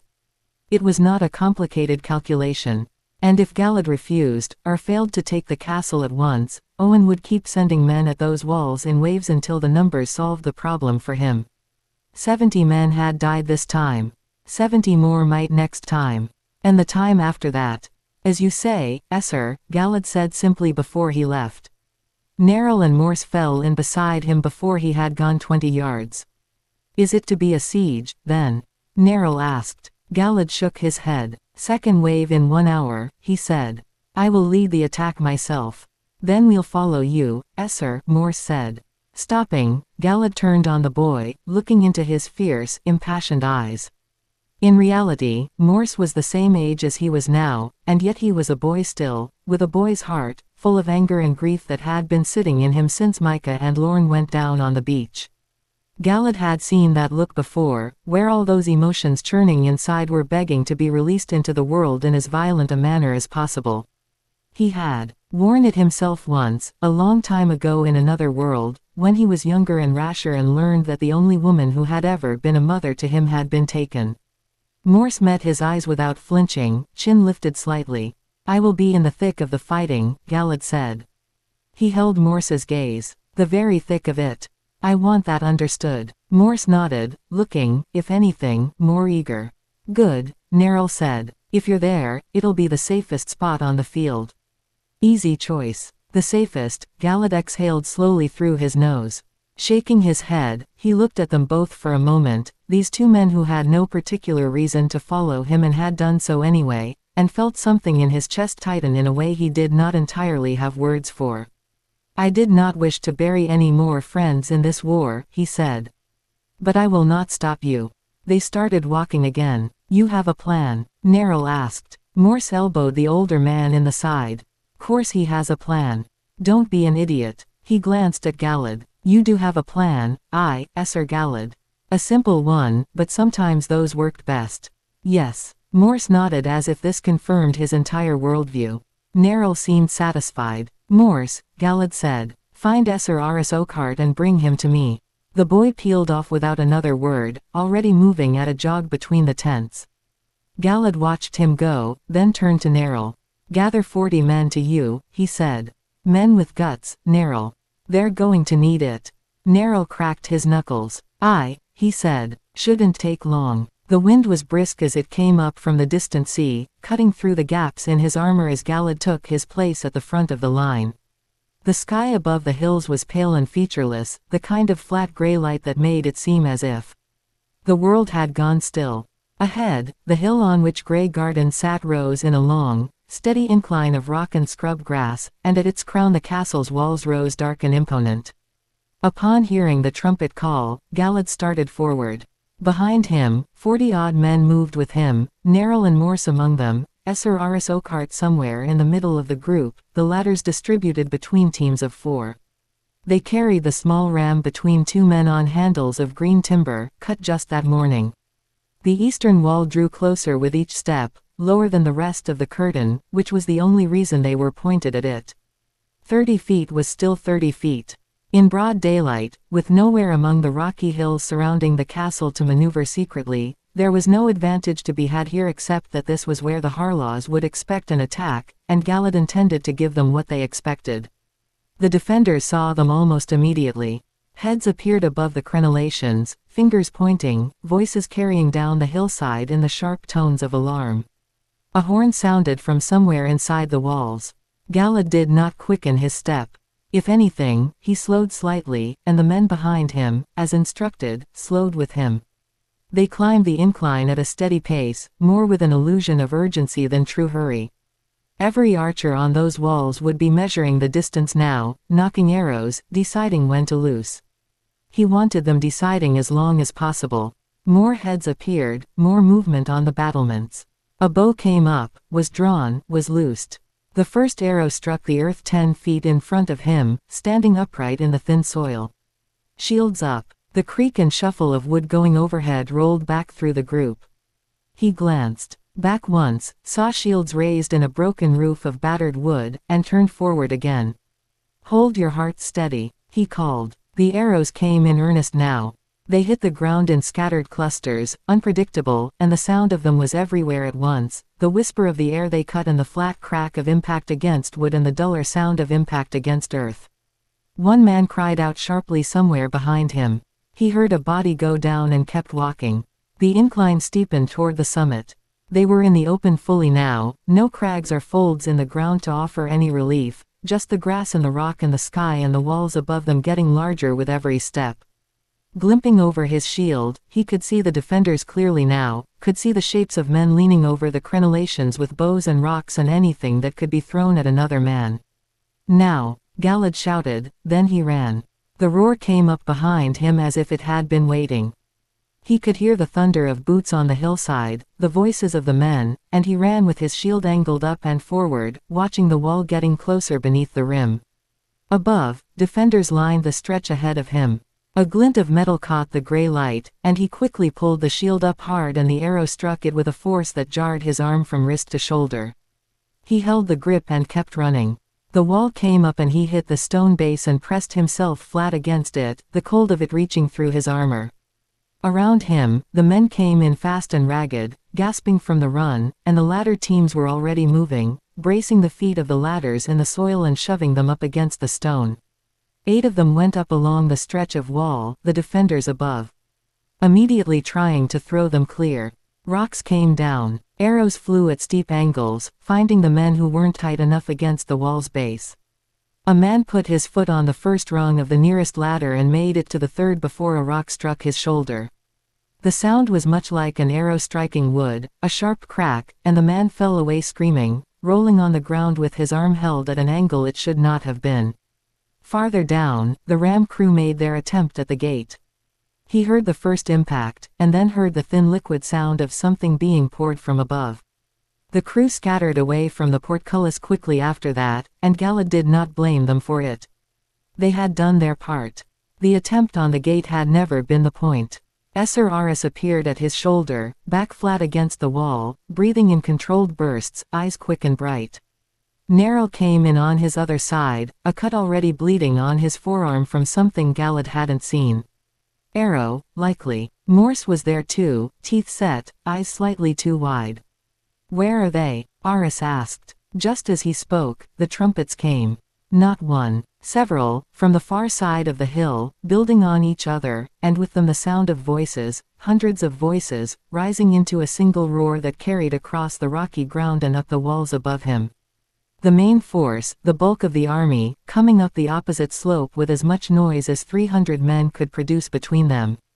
Above, the shouting changed character. He could hear the pitch of it shifting, the alarm becoming something more urgent, ironborn horns answering the reachman's trumpets. "We go now," Galad said, and took the ladder. The rungs passed under his hands quickly.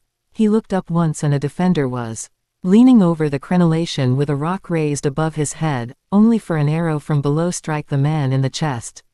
He fell back from the parapet with the rock still in hand. Another man took his place almost immediately, but the head count above this stretch of wall was visibly thinner than it had been a minute ago. Fewer arrows zip around them. Fewer rocks drop down. The sound of the main assault was pulling them. No doubt, the defenders would think his own group of attackers were just meant to distract them away from the main attack.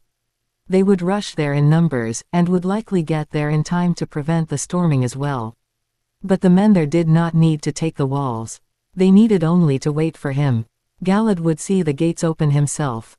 At last, he came over the top of the ladder and onto the battlements. The spear came fast at him. He caught it on the shield and felt the impact push him back half a step, his rear foot finding the parapet's inner lip. He grabbed the shaft with his free hand before the defender could pull it back, wrapped his fingers around it, and used it to haul himself fully onto the wall walk. Swinging his shield in a short arc, the metal rim connected with the spearman's head above the ear. The man sat down heavily against the crenellation and did not try to stand. Around him on the battlements, ironborn were still at their posts, some with bows still drawn toward the ladders below, others turning toward the new threat on the wall. Throwing rocks over the parapet. Working to push the ladders clear.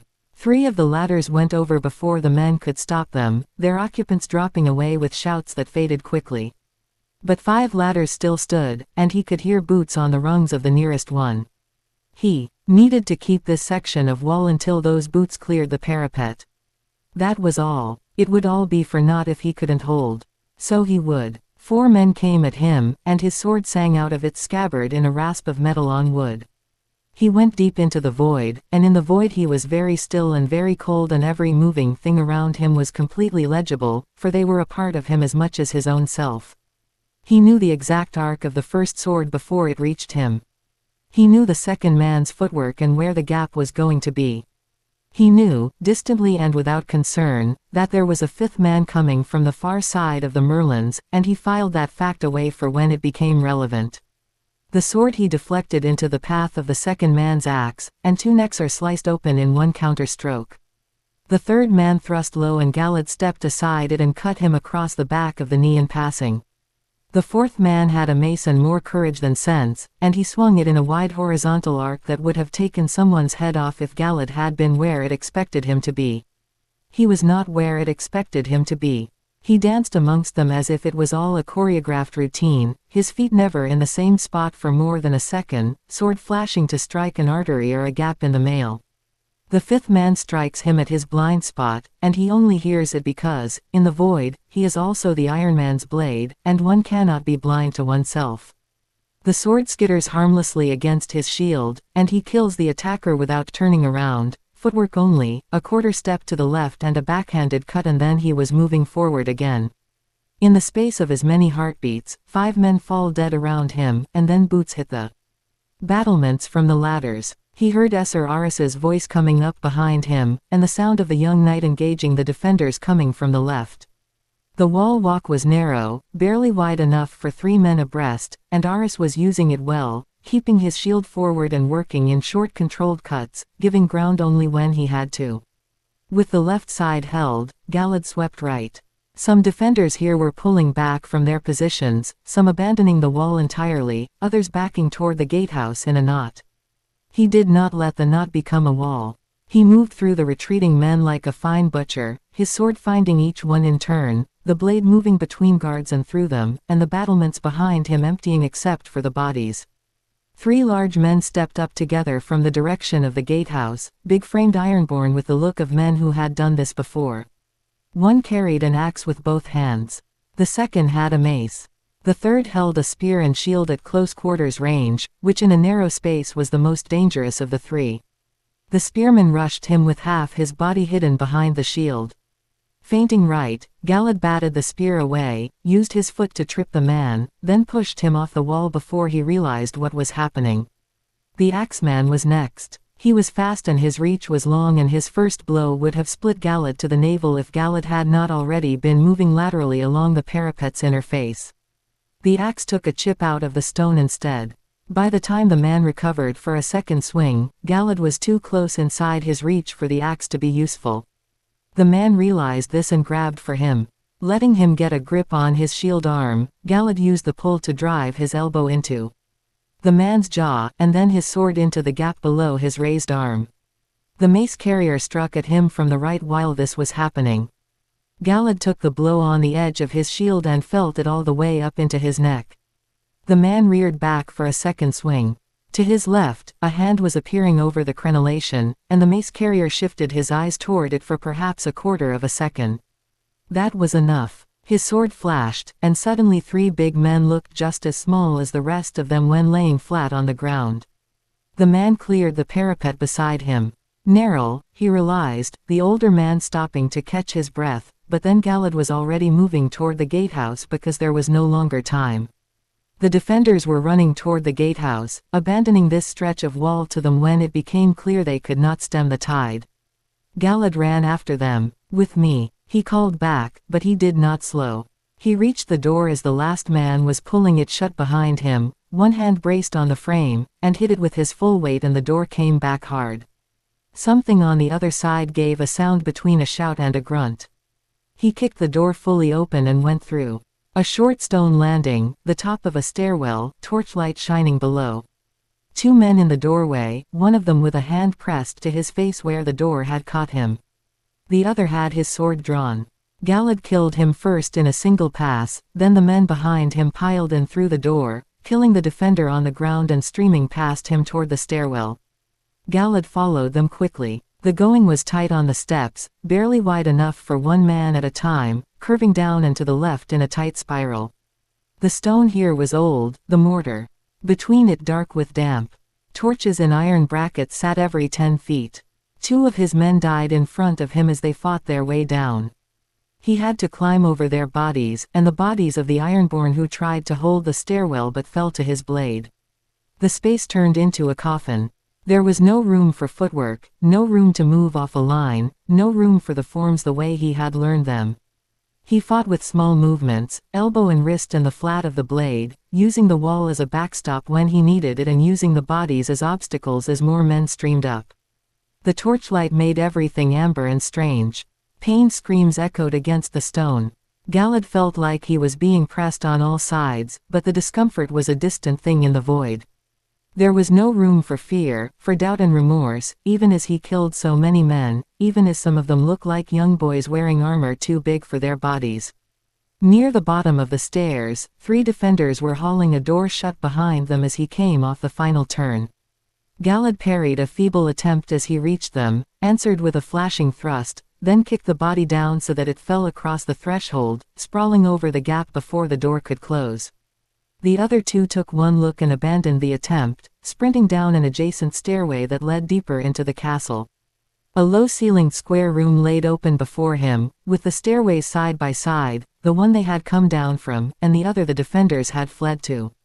And in the farther wall, a heavy door of banded oak, barred and chained from the inside, stood in their way. According to the men they had captured during the raid of the Ironborn camp, the mechanism to pull the chains that would raise the portcullis laid behind that door. Esser Aris came through first behind him, his silk surcoat dark with blood. The others crowded in after. Among them Morse appeared, looking around the room with a dazed expression as if he had not expected to get this far. Neril too still stood, the cut on his forearm soaking his sleeve through. "What now, Esser?" Aris asked. "Lock and hold the door upstairs," Galad said. He pointed at the oak door. "Bring the ram down and start working on that." Turning back to the stairhead, he added, "I will hold the stairs when they come." And they came. Quickly at that, which was right. The defenders who had run would have reached the castle's garrison within minutes, and Esser Harris Harlaw would have understood immediately that the chain room was the real threat and that everything else was secondary. They came up the stairs and Galad stood at the threshold and held it. He had done this before. In another life, in another world, under different circumstances with different enemies, some not even humans, he had stood in narrow places and held them against those who wanted very badly to push through. Behind him, the men worked with the ram, short rhythmic impacts crashing against the oak door. He counted the blows without meaning to. One blow turned to two, one body turned to three. For nearly half an hour, they came up one after another in the narrow space, and one after another he killed them, and the void held everything at the same clean distance. The screaming, the smell, the weight building in his sword arm. Voices spoke to him at times, offering to stand in his place, or just to stand beside him. He ignored it all. Only once did the rush stop, when the bodies had stacked deep enough in the steps that the defenders paused to drag their fallen clear. In that quiet, someone pressed a waterskin into his hand, and he drank without stepping back from the threshold. Eventually, the locking bar finally splintered and the door swung inward. They made quick work of the poor ironmen left inside and soon the chains were manned, the windlass worked, and the heavy links grinding as the portcullis began to rise. Galad heard the roaring cheers from the men outside, and the men around him screamed along, some patting him on the back, hugging him, reaching out in the crowded room as if only wanting to touch him. Then, from somewhere below and deeper in the castle, he heard the horns. Not Reachman trumpets. Ironborn. 3 notes in a falling pattern, the same signal he had heard at the beach in the valley. Withdraw. By the time the portcullis was fully up, so many defenders had died on those stairs that Esser Harris would have known his position was finished. Gathering the men, he led them down the stairway, over the bodies, and out into the courtyard, only to find it nearly empty. A few defenders sprinted across the open ground toward the keep, but its doors firmly closed now, even as some stragglers begged them to be open. Walking to the gates, Galad and 2 others pulled the first timber slat from its bracket. Then he stepped aside and let the men do the work. Soon the gates swung open, and the cheering came through like a wave breaking as the men streamed past him, with cries of Tyrell and Highgarden, and then his own name, rising and falling, echoing back off the castle walls. He saw wide-eyed looks on most faces, odd that they had taken the castle so quickly, and that so few men had fallen in the attempt. Galad did not let himself feel any of the joy. Not that he could, having delved so deep into the void, so much. That even the bone weariness he felt in his body didn't slow him down. It was only one body, and in the oneness, he was many. He was the men coming through the gate and the defenders pulling back into the keep and the frightened people inside it, the women and children pressing themselves into corners in dark rooms, praying in low voices to gods he did not know, for a salvation only he could deliver to them. He was the castle itself, its thick wooden beams, its cold stones. And stones did not grow weary. Did not tire, unlike his body. And so the weariness could not touch him. Soon, Esser Owen Inchfield would be coming up from the camp as well, and when he arrived he would want the keep taken, and more men would die against its door for the same reasons more men had died against the castle's walls this morning. And with their blood up and their leash loose, Galad knew well the fate that awaited the women and children inside. Before that happened, there was something he could still do. He found Morse and Aris near the gatehouse doors, speaking animatedly about the battle with boyish enthusiasm. Neril sat nearby, another man helping him tie a bandage across his forearm. Conversation stopped when they saw him, and soon they were walking back across the courtyard toward the squat stone keep that remained unconquered. Before them, the doors were closed and barred. Even as the attackers spread across the rest of the castle, breaking into the flanking towers and stables and outbuildings, he could hear movement inside the walls, voices in low urgent conference. Stopping 10 feet out, he waved a piece of white cloth from a broken spear where the defenders above the keep's parapet could see it. A voice came down. "What do you want, Greenlander?" "Esser Harris Harlaw," Galad said. Simply, "I would speak with him." A pause. Movement above. Then the Knight of Grey Garden appeared at the parapet and looked down at him. He offered the same terms as before, an honorable surrender, in which no harm to anyone inside the walls. He made sure the man understood that, once Esser Owen took command of the siege, the offer would be no longer his to make. Still, the man refused him again, but only the first offer. When Galad spoke of single combat this time, Esser Harris Harlaw did not ride away without answering. Perhaps he fancied his odds now, after Galad had fought for the better part of an hour. Perhaps he feared what his men would think of him if he turned away from the offer a second time, with his own walls already taken around him. Or perhaps he simply wished to spare his subjects the pain of a forceful sacking. Whatever the reason, his hand moved to Nightfall's hilt and stayed there. "So be it," Harris said. "See to your injuries now if you have any, Esser. Your blood shall soon stain the cobbles where you stand." The council chamber felt larger than usual with so many seats empty. Listening to Petter Baelish finish his report, John Arryn kept his expression neutral and his hands folded on the table before him. "Which brings the total customs revenue for the past 3 moons to 42,000 gold dragons, my lords. A 14% increase over the same period last year, despite the disruption to trade caused by the war." The boy had done well. Better than well, if the ledgers spread across the council table were to be believed, and John had enough experience with numbers and with men to know they were. 3 moons in his new position as the king's controller, and already Petter had justified every argument John had made on his behalf, with gold flowing into the city's coffers despite a war that had more than emptied the realm's purses. It was the kind of result a hand of the king rarely received and never tired of hearing. Around the table, the reactions were precisely what he had expected. Wearing the expression of a man chewing something sour, Lord Garon Estermont had not taken his eyes off the ledgers since Petter placed them on the table, as though staring hard enough might cause the numbers to rearrange themselves into something more satisfying. Beside him, Grand Maester Pycelle had settled his face into the dignified disapproval he reserved for those he considered beneath his notice. The Bravo Sea blood, most likely. Pycelle was older than him, old enough that certain prejudices had likely calcified into reflex, and he no longer bothered concealing them behind anything more than a thin veneer of scholarly disdain.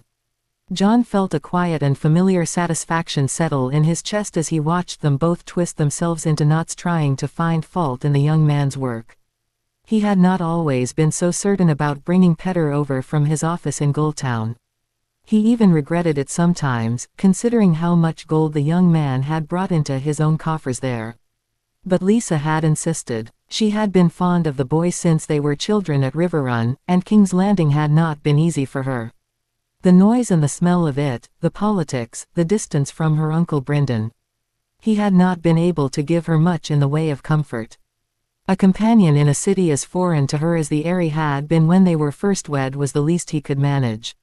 The truth was simpler than sentiment, though. John needed men of talent, and talent mattered more than birth when the crowns strained. Coffers were concerned. "Are we supposed to believe, then, Lord Baelish," Estermont interrupted, the title delivered with barely concealed contempt, "that the captains are parting with this gold willingly? That the bloody SOC, as tight-fisted as a penniless whore, have found it in their hearts to fill our purses for nothing in return?" "Of course not, Lord Estermont." Petter's mouth curved into a sideways smile. "If anything, they pay less than ever before." Silence fell across the chamber. Even the scratch of Pycelle's quill stilled. Estermont's face darkened. "Do you take us for fools? That you can charge less and make more?" He leaned forward, voice dropping into something that wanted to be a growl. "I will very much have my men see these ledgers of yours. And let me assure you, if there is something to be found in them, they will sniff it out. I will gladly throw you in the darkest pits of the black cells, boy." John shook his head. Estermont had never wanted Petter here. As Master of Laws he had pushed for his own candidate when the position of King's Controller had opened. A distant cousin, John believed, though he had never bothered to remember the man's name, but Jon had thrown the weight of the hand's pin behind Petter, and that had been that. It had been a foolish endeavor by Lord Estermont too. With old Penrose begging off his position as Master of Coin due to failing health, Estermont had lost his only ally in the council, and the man's bluster had become only that. When he next tried to gainsay him, Garon Estermont had learned quickly enough that being grandfather to the king only went so far when the king himself barely knew him, and considered Jon Arryn almost a father. A fact Jon was quite proud of. As a man who had never been able to sire his own living children, Robert was as close as he would ever have to a son. Him and Eddard Stark both. And he was not so foolish as to refrain from using that bond to maintain his grip on King's Landing. Still, the game required constant attention. Queen Cersei would be whispering in her father's more than eager ears, pushing to fill the position left by old Penrose with a Lannister man. Not an unreasonable request on its face. Jon had allowed Tywin Lannister little enough opening to spread his influence in the capital, but he hoped the sacking of Lannisport would see the old lion occupied for long enough that Jon could make his own move. "It's all a matter of taking the knife to the fat, my lord," Petter said, undisturbed by Estermont's threats. "Like a butcher trimming a fine piece of meat. I've let 11 men go since I was entrusted as head of customs. 11 who I heavily suspected of demanding bribes from foreign ships." From somewhere inside his coat, Petter produced a small stack of papers and laid them beside the ledgers with the unhurried ease of a man who had prepared for exactly this moment. Sworn statements from more than 36 merchants and captains, mostly from Bravos, Pentos, and Tirosh, attesting to the fact that they were being charged more than was truly owed the crown. Along with the new arrangements I have signed with them, arrangements that will benefit both ourselves and them. Estermont snatched up the papers first, his movements sharp with irritation. Eyes narrowing behind heavy brows, he scanned the documents, though he said nothing.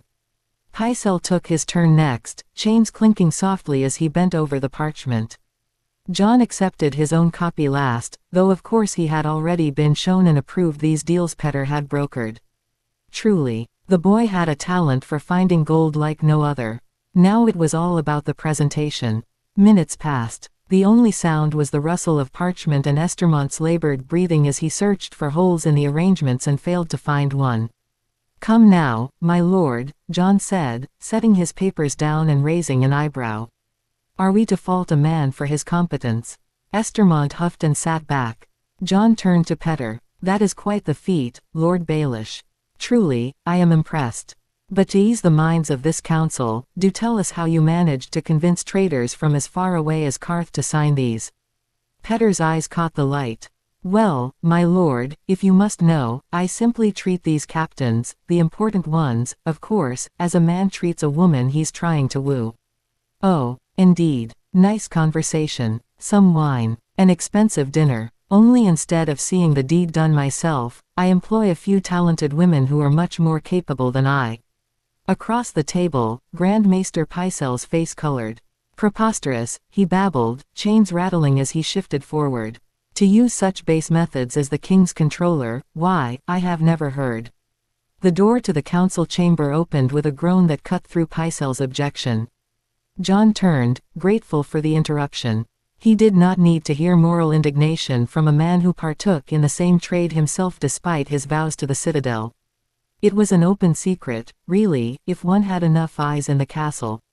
Despite his own misgivings about Petter's less than honorable enterprises, and how that association might reflect poorly on Lisa, Jon could not deny the man's results. The boy had done the same in Gulltown, purchasing a brothel and befriending every merchant who came into the city. It was crude, perhaps, but effective. The last member of the council still in the city walked into the room, his footsteps more hurried than usual. With Stannis and Esser Barristan off with Robert to the Iron Islands, their meetings were truly living up to the council's name. "Lord Varys," Jon said, keeping his tone mild. "Your presence was dearly missed this morning." When the spider had failed to appear at the appointed hour, Jon had waited nearly half an hour before beginning. Despite the necessities of his craft, it was quite uncommon for the Master of Whispers to miss or be delayed for any meeting. Varys tittered as he approached the table, soft hands disappearing into his billowing sleeves. 1,000 pardons, my lord hand, but one of my little birds was quite insistent that his song be heard. I am a man of duty above all, despite what my detractors may say. A small laugh, his face disappearing briefly behind his raised sleeve. Out with it then, Spider, Estermont said. What news do your birds bring us? Tilting his head, Varys glanced at the only man in the room who was not a member of the small council. Rather important news, my lord. Matters our esteemed Lord Baelish here need not hear. Jon caught the brief flicker of disappointment on Petter's face before the young man schooled his features back to pleasant neutrality. He almost smiled at that. The boy was too curious for his own good, but one could hardly fault a hound for lifting his nose when he caught the scent of blood. Lord Baelish, you are dismissed. And well done today. Petter rose, gathered his ledgers with practiced efficiency, and departed with a bow. The door closed behind him with a soft thud. It gladdens me to say the rebellion is over, my lords. The eunuch's voice carried a note of satisfaction. Our good King Robert's host of Stormlanders, along with Jon Umber's Northmen and Lord Tywin's Westermen, took Pike after a swift siege. Lord Stannis has subdued the island of Great Wick, and our own Esser Barristan saw success at Old Wick as well. Estermont's fist came down on the table. Here, Jon nodded, allowing himself a moment of relief. Thank the seven. Beside them, Pycelle murmured his usual platitudes about the wisdom of the crown and the strength of the realm. And by all accounts, Varys continued, Harlaw, Orkmont, Blacktide, and Saltcliffe are all set to fall soon. Then the spymaster's round face twisted into a mockery of sadness, the lines around his mouth curving.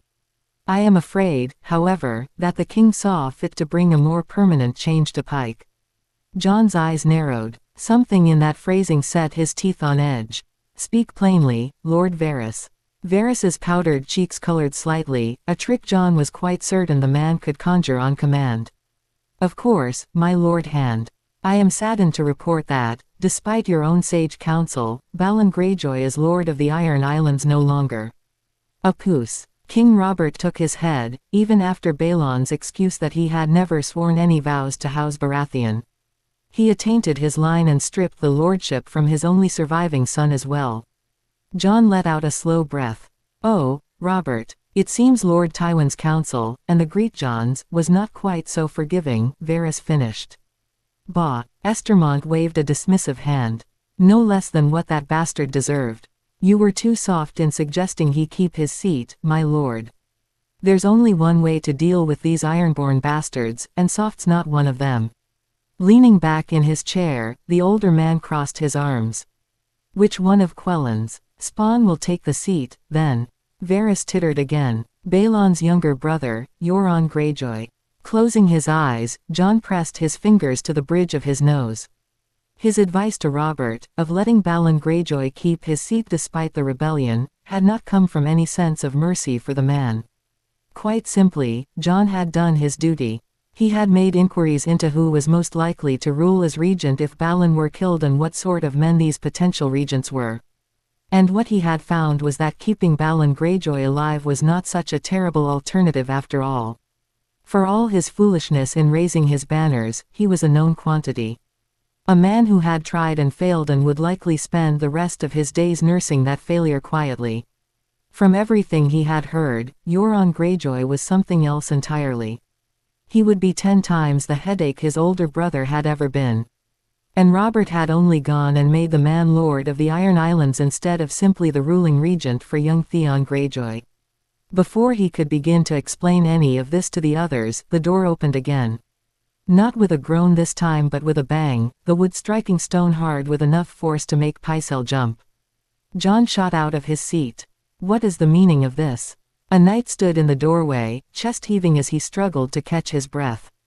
His face was flushed, sweat beading at his temples. My lords, he gasped. My lords, the Bay, ships, Targaryens. The words made no sense strung together like that, but something in the way the man spoke had Jon's stomach clenching as if he'd taken a punch to the gut. Moving before conscious thought could catch up, he strode toward the balcony. Footsteps followed behind him, several sets. Someone said something, a question perhaps, but the words washed past without meaning. Jon pushed through the doors to the balcony, the noon sun bright enough to make him squint. Then he saw them. The ships were out in Blackwater Bay, approaching the city in a straight line before curving away from the port. 7 of them. The closest ones already flew full sails, but the farthest vessels still had rowers working their oars as the cloth was slowly unfurled. Red and black sails. A red 3-headed dragon breathing fire on a black background. Targaryen sails. The knot in Jon's chest pulled tight, constricting his breath. Beside him someone drew a sharp breath, the Grand Maester, by the sound of it. A cup struck the marble floor somewhere behind him and shattered, wine spreading dark across the stone. No one spoke. Even Varys, skilled an actor as Jon knew him to be, seemed genuinely surprised at the sight, though one could never truly tell with the spider. Spreading out across the city below, the bells began. Starting somewhere near the harbor, they moved from tower to tower, each one taking up the call until even the bells of the Red Keep were ringing above them. Every man and woman in King's Landing would be turning to look. Those standing on any of the city's 3 hills would be able to see what Jon could see from this balcony, would see the Targaryen ships sailing past the port in defiance or declaration or something worse, and before night fell, the word would spread and all the realm would know. The House of the Dragon was back. Inside the courtyard of Grey Garden, the afternoon had turned grey. Clouds had rolled in from the sea, thick and low, casting the castle in a dim pallor that made the bloodstains on the cobbles look black instead of red. Sitting on a weathered crate near the gatehouse, Galad waited while Morse worked at the straps of his armor, readying knots that had come loose during the fighting. The young man at arms worked in silence, fingers deft despite their trembling. Sweat darkened his hair beneath his helm. Around them, men moved through the captured courtyard in small groups, checking bodies, tending wounds, securing the few Ironborn who had not managed to make it to the keep when the walls fell. The air smelled of blood and death and the sea wind that pushed through the open gates. Footsteps approached across the stones. Galad did not need to look up to know who it was. "I heard you arranged for a duel with the Harlaw Knight, Esser Galad." Esser Owen Inchfield's voice carried across the yard. Behind him came 3 of his knights, their armor clean and unmarked, fresh men who had not climbed the walls or fought in the gatehouse. "That will not come to pass. The enemy is exhausted and outnumbered while we still have fresh men. We shall storm the keep at once, or put it to fire if needs be." Pulling the final knot tight on the greave, Morse stepped back. Galad rose from the crate, movements measured and smooth despite the hour of fighting that had come before. Deep in the void, his body felt distant, a thing he inhabited rather than something that belonged to him. He began checking his armor himself, testing each piece. Chestpiece secure, pauldrons properly seated, vambrace straps firm, greaves snug against his shins. "No," he said. The word fell into the space between them like a stone into still water. "No." Owen's brow knitted together. Taking a step closer, he jabbed a finger toward Galad. "Do you think me a fool, woodsman? That I cannot see your aim here? To supplant me as commander? To take credit for this victory?" His voice grew harsher as he spoke, rising until he was nearly growling. "To unman me in front of the men." The man's words washed over Galad like a trickle of water breaking against a boulder, completely without power to disturb. He did not lift his gaze from his armor, checking the buckles at his sword belt, ensuring the blade moved freely in its scabbard. "It bothers me not what you think my goals are, Esser Owen," Galad said, his tone empty of inflection. "You have tasked me to take the castle and I shall see it through. That is all. Then I am rescinding that command." Shaking his head, Galad finally looked up. "I have already given Esser Harris my word. I shall not go back on it." "Your word." The contempt in the man's voice was genuine, at least. "You think I care?" Moving forward as he spoke, Owen made to step into Galad's space, to use his height and bulk to intimidate. Only for Galad to turn fully toward him, meeting his eyes with a gaze that held nothing. No anger, no fear, no concern at all. The man stopped cold, words cutting short. Their gazes locked. Whatever Owen Inchfield saw in those violet eyes made his throat bob, made him glance back at the knights who had followed him. The 3 large men in their polished steel had not moved when Owen stepped forward. If anything, the biggest one, a bear of a man with a scar across his chin, had taken a step back. Grinding his teeth together, Owen drew himself up to his full height. "Do you think I'm afraid of you?" The words came out in a hiss. "If I ordered you seized right now, the men would obey me." "They would. I am their commander." Looking deep into the man's eyes, Galad saw the threat for what it was. Empty. He knew this type well enough. They had filled the halls of Seemlin and Tar Valon both. Deep inside, beneath the bluster and the title and the fine armor, Owen Inchfield was a coward. A bully, used to getting what he wanted by throwing the weight of his name around, or his connections, or his martial skill against lesser men. Nothing that worried Galad overmuch. "If," he said, and turned away. "This is treason." Owen's voice rose behind him, cracking slightly on the word. "Lord Mace will hear of this, do you hear me? I will have you hanged for this." But Galad was already walking toward the center of the courtyard. His boots struck the cobbles in even rhythm, the void keeping his stride steady and smooth. The men who had taken the walls and the gatehouse and the chain room with him, along with those that had come in through the gates later, had gathered in a rough half-circle there, and when they saw him coming they opened a gap and let him through. Hands found his pauldrons and his back, and voices called out his name and wished him well. Same as Owen's hollow threats, the words did not move Galad. Could not. Neither one could reach him now. The void held everything at arm's length, the pride and the fear and the good wishes and the hollow menace alike, all of them simply weather, simply the world going on around him while he stood at the center of it. Only the here and now mattered. Only the cobbles beneath his feet. Only the sword at his side. Only the man stalking up from the other side of the yard. Coming out in a close group, Esser Harris Harlaw and the Ironborn warriors who had remained inside with him moved into the yard and spread around the opposite edge of the half-circle the Reachman had made, filling it in until the ring was complete and the two knights stood alone in the middle of it, facing each other across a stretch of old grey stone. Esser Harris Harlaw emerged from the keep's entrance flanked by dozens of Ironborn warriors, armed men who had refused to yield when the walls fell. They moved into the yard and spread around the opposite edge of the half-circle the Reachman had made, filling it in until the ring was complete and the two knights stood alone in the middle of it, facing each other across a stretch of old grey stone. Overhead, the clouds pressed lower. The light had gone flat and grey, turning the world into something without shadow or depth. Galad could hear every creak of armor as the crowd of men shifted in place, every sigh and every breath and every prayer and curse. "Esser Galad of Dunstanbury," Hera's voice carried across the stones. The man stood easily despite the situation, shoulders relaxed beneath his half-plate. "You have made it clear what shall happen if you win. The castle will yield to you, you have my word. But tell me, what is it I can expect when I win?" The man spoke as if winning were a foregone conclusion. In the void, Galad felt no insult at the presumption. "Should you win, the men here will honor my last wishes. They will vacate the castle in good order, and you will live to fight another day. Whether that be later this night or when another force of Reachmen comes to your walls, I could not say. Piss poor rewards you offer, Esser." A note of grim humor entered Hera's tone. "It is the only ones you'll have." He sniffed once. "So be it, then." Cracking his neck to one side, the Knight of Grey Garden settled his feet on the cobbles. "To the death, then. Will you yield if it comes to it?"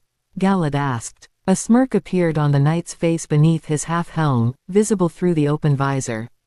"Never." Galad nodded once. He was not so proud as to refuse yielding. In the face of a superior opponent, but it would not come to that. Instead, Esser Harris took his nod as confirmation that he, too, would never yield. Reaching to his side, the Ironborn knight drew his blade. Nightfall sang as it left its scabbard, a thin sound that stretched across the yard and echoed off the castle walls. A hush fell through the crowd as the famed Valyrian steel longsword of House Harlaw came into the open, with hundreds of men pressing closer to glimpse the legendary blade. Seeing it now in the grey afternoon light, Galad had to admit it was a beautiful weapon. Dark steel rippled with silver-like patterns that caught what little light remained, the metal seeming to flow like water frozen in place. A large moonstone sat in its pommel, brilliant and white as the full moon on a cloudless night, throwing back reflections that danced across Hera's armor. Galad had never wielded a power-wrought blade in his past life, though he had seen them carried by blademasters and kings. Still, none had looked as remarkable as the weapon before him now. His own sword leapt from its sheath, the sound harsh and ordinary by comparison. The blade was solid enough, well made by some castle smith, but it paled beside dragonsteel. Still, its weight felt right in his hand, the grip worn to the exact shape of his palm from years of daily use.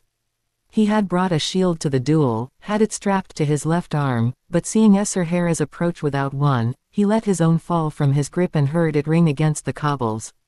Across from him, Harris shook his head slightly, as if thinking him a fool for trying to be fair. In truth, it would only make the duel shorter. Galad was more accustomed to fighting without the shield than with it, and the extra freedom was worth more to him than the protection. Esarhaera's closed the distance between them, his steps confident and relaxed in a way that reminded Galad of Aemon Valda's arrogant saunter before their duel in another life. Cat crosses the courtyard, the movement was called, more a way to move and carry oneself than a true sword form, meant to project assurance and control, to tell an opponent what you were before the swords had even met. At least then, Valda had been a Blademaster, and the form had its uses beyond the affectation of self-assurance. Here, it only showed Esarhaera's hubris.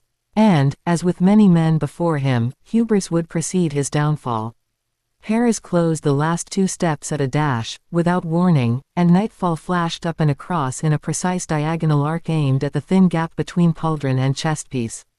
If it found its mark, any other sword would simply slash against the mail beneath, but Galad had heard the stories. Valyrian steel would shear through chainmail as if it were silk. Taking a single step back, only one, and keeping his body upright, Galad let the strike pass. His sword flew up to intercept the counter-stroke he knew would come when the first missed entirely. The blades met when Esarhaera's swung again at his head.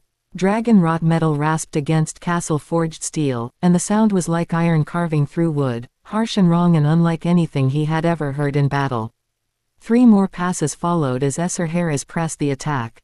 Going high again, then feinting a thrust through the visor before dropping low, trying to catch him at the hamstrings. Galad parried each blow without moving from his spot, his sword moving as easily as if it were part of his arm. And it was. In the void, he was one with the blade, one with the air through which it moved, one with the man attacking him. His movements were clean and economical. He moved no more than needed, expending no wasted motion. Esarhaera circled before him, striking again and again, high and low, aiming for gaps in the greaves and groin and neck. Galad deflected the strikes with quick flicks of his wrist, one foot pivoting on the cobbles while the other remained planted like the root of an oak. The man could not move him. In that moment, deep in the oneness, Galad imagined all those warriors behind Harris, the dozens of ironborn men watching from the circle, coming at him once their commander fell. Perhaps they would go back on their word. They might rush at him in numbers, try to drown him in a sea of bodies and steel. He knew, however, that it would not work. He would stand, and they would break against him. He would cut each down as they came. Like flies they would buzz around him, but they would not touch him. And if dozens could not touch him, Esarhaera's Harlaw could not either, though the knight did not know it. Roaring something wordless, Harris committed. Nightfall came down in a tremendous overhand stroke with the full weight of the man's body behind it, aimed to split him in half if it struck true. Galad's sword rose before him, held upright while Harris' blade came down perpendicular. His thin blade, if half an inch out of place, would miss Nightfall entirely and the knight would shear through him. But he could not miss. In the void, Galad could feel Nightfall as if it were part of himself, could sense its position in space as clearly as his own limbs. Gently, almost lovingly, his blade touched the Valyrian steel sword and guided it around him as it descended, the metals kissing each other like lovers. Air hissed as the dragonsteel passed near his ear, close enough he felt the wind of its passage. In the follow-through, Galad struck. A quick thrust at the unbalanced Harris, and the flesh of the man's right thigh parted in a thick gash, blood welling dark against the mail. The knight cried out and lurched back, his right leg stumbling under his weight, barely catching himself before going down. Standing where he had been standing since the duel began, Galad did not advance. Harris dragged his weight onto his left leg opposite him, straightening himself. His breathing had changed, heavier now, the controlled ease of before replaced by something effortful. He stood and looked across the distance between them, and in that look something had shifted. Dropping his eyes to his own sword, Galad saw what he had felt throughout the entire exchange. Along the blade's edge, in several places, small notches had appeared, tiny curved gouges where nightfall had brushed against the castle-forged steel, each one no bigger than a thumbnail but deep and clean as if cut by a chisel. In the course of a duel in which he had not blocked a single blow directly, always angling and deflecting rather than meeting force with force, the Valyrian steel had still bitten through his blade in passing as easily as a knife through candle wax. An interesting thing to observe. A dangerous one. If the duel continued much longer, his sword would not survive it. One strike, properly placed, might shear through the blade entirely rather than simply notching it. "You were good, Reachman." Esser Harris spoke through a tight jaw, pain evident in the clipped words. Galad looked at him. The man was hurting, blood running down his leg to pool in his boot, but beneath his helm another expression showed itself. Resignation. The knight knew it, then. Knew the gulf between them, and knew that despite his powerful sword, it could not be bridged.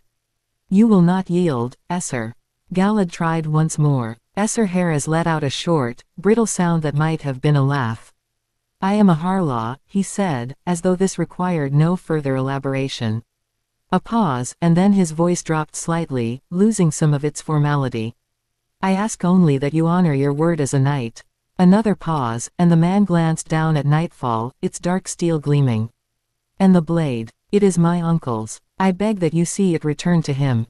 Galad nodded. "I will." Then, with a mighty roar that echoed across the walls of his castle, the Knight of Grey Garden charged forward, and Galad Damodred, to honor the man's bravery in the face of defeat and death, met him in the middle with his own charge. To those watching around them, it must have seemed a spectacle. Two knights trading blow after blow, Dragonsteel singing against its ordinary counterpart, both men ducking and weaving and swinging and slashing with all their skill, the ring of the blades coming fast enough that individual strikes were difficult to follow. The crowd pressed closer, men shouting, some calling encouragement while others simply watched in stunned silence. It lasted no more than half a minute. Galad let it continue as far as his sword could take it. In the void, he was one with the blade, felt every impact as Valyrian steel scored it, gouged it deeper with each pass. His weapon was dying, piece by piece, and he knew it would not be long before it broke entirely. Then, only then, did he end it. He moved, truly moved, for the first time in the fight. Stepping inside the man's guard as fast as lightning, close enough to see Hera's eyes widen. Close enough to see the knight gain the sudden and complete understanding of exactly how wide the gulf had always been, how carefully it had been concealed from him until this moment. He honored that recognition by making it quick. A double strike. One cut to the wounded leg to bring the man down. The next at the neck, at a gap no other swordsman would have been able to find through the half-plate and mail, threading the needle in the space between helm and gorget. Then it was over. Blood sprayed red and thick across the grimy cobbles of Grey Garden as its master fell. The body hit the stones with a heavy sound, armor clanging against the courtyard floor. Gasps spread across the crowd. The Reachmen, far outnumbering the Ironborn, did not even cheer at first. Most stood stunned as the duel reached its end, a contest that had seemed so hard-fought, so closely matched between the knights, they could not fathom how it had ended so abruptly. Only when the swords and axes and maces fell from Ironborn hands, when the dozens of veterans who had come with their knights stripped off their helms and fell to their knees in surrender, only then did the men of the Reach scream out in victory. Fists thrust into the air. Men rushed forward to carry Galad on their shoulders. He barely had time to snatch up Nightfall from where it had fallen beside Hera's body before hands lifted him.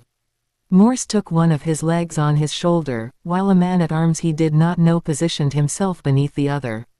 Then he was rising above a sea of Reachmen, borne aloft on their triumph. Cries of, "Esser Galad! Esser Galad! Esser Galad!" filled his ears until the sound became a roar without meaning. The less excitable men, the more sensible ones, moved to secure the prisoners, directing the Ironborn to lay down their weapons and gathering them in groups. A few minutes later, a harried Esser Aris Oakheart shouldered his way through the crowd even as Galad tried to wave the men off, to be set down. The young knight's face was flushed, his hair plastered to his forehead with sweat. Esser, Aris called up. Esser, it's Esser Owen. Still sitting above the crowd, Galad turned toward him. He had not released the void quite yet. There would be a price to pay for delving so deep into it for so long, and he would not pay that price while surrounded by men, even if they were supposed to be his own. What of him? Galad asked. I saw him riding away with his retinue just now. Aris gestured toward the gates. He'll be riding to 10 Towers. He'll want to be the one to inform Lord Mace of the victory here. A pause, something careful in the young man's voice. I fear he will try to diminish your part in it while covering himself in glory, Esser. The crowd had quieted around them to hear, and hearing it, voices rose immediately, men swearing up and down that every lord and knight and serving girl in the Reach would hear the truth of what happened at Grey Garden, men pledging their own testimony, men saying things about Esser Owen Inchfield's character and parentage that Galad chose not to repeat. A flicker of something almost like humor moved through him and was gone before it could take hold. It did not surprise him. Owen would do exactly what Aris described, and he would do it comfortably and with conviction, because men like Owen Inchfield believed very sincerely in the justice of their own perspective. Here, surrounded by the men who had witnessed everything, Owen would not dare try anything. Yet in the halls he knew, among the lords and knights who knew his name and his family, and owed him the natural deference of long familiarity, he would tell his version and it would be received as a version worth receiving. But that was elsewhere. That was later. Let him do as he pleases, Galad said, pitching his voice to carry. The crowd settled to hear him. The men here have earned their victory with the blood of many of our companions. Grim nods moved through the group. A few men looked at the ground. In the morning, we will march out and join Lord Mace at 10 Towers. But tonight we shall rest, and we shall celebrate, and we shall honor our dead. He paused, looking across the faces below him. I expect every man here to honor my offer to Esser Harris. No harm shall befall those who have surrendered, and no harm shall come to the small folk of these lands. That is my will. They set him down shortly after that, and he was quick to put order to things before the celebration could take on a shape of its own. Neril was the right man for it, steady and trusted by the men at arms and possessed of a capacity for good humor Galad had come to rely on. He sent him into the keep with a group of trusted men to see that his instructions were carried out before anyone else had the chance to make them difficult to enforce. He would not go back on his word. He had given it to a man who was dead now partly because he had trusted it, and that weight was not something Galad would set down. He would see that the small folk who worked the lands around Grey Garden did not become victims of wild reachmen drunk with victory. They found plenty of food and mead inside the castle that night. The men feasted and drank and made merry in the courtyard as the grey afternoon gave way to a grey evening and then to a dark and cloud-covered night. A few had to be spoken to, sharply before the night was out. Only a few. Galad left the rest of it in Neril's hands, and Esser Aris's, and retired to one of the guest rooms in the keep as the sounds of celebration drifted up through the stone floors below him. The room was small but clean, a narrow bed against one wall and a simple nightstand beside it. Propping Nightfall carefully on the nightstand, the moonstone in its pommel catching the last grey light from the window, Galad finally allowed himself to sit on the edge of the bed. Then he laid back against the thin mattress and let go. The void released him like a dam breaking. All the fatigue and pain he had held at bay came crashing into him like a tidewave. His muscles screamed. His bones ached. The cuts and bruises he had accumulated over the past day made themselves known all at once, each one demanding attention. But worse than the physical pain was everything else. The faces of the men who had died under his command. Micah with the arrow through his throat. Lorne with his skull caved in by a horse's hoof. Esser Willem Withers and his knights burning alive in the farmhouse. Esser Manfred crushed beneath a stone. All the nameless men at arms who had followed his orders and paid for it with their lives, all the young Ironborn boys he'd cut down as a scythe through wheat. And now Esser Harris Harlaw, an honorable man who had died because he would not yield. Galad closed his eyes and saw them all. In his previous life, he had led men into battle. He had commanded the Children of the Light and the armies of Andor and then of the whole Westlands against the Seanchan. He had sent men to their deaths in service of what he believed was right. But it did not make this easier. It never did. Outside, he could hear the sounds of celebration, men laughing, singing, drinking to their victory. Inside this small room, Galad lay alone in the darkness and let himself feel the weight of what he had done. Tomorrow he would rise and march to 10 Towers. Tomorrow he would face whatever consequences Sir Owen's tale-spinning brought. Tomorrow he would return nightfall to House Harlaw and honor his word to a dead knight. But tonight, he would simply endure.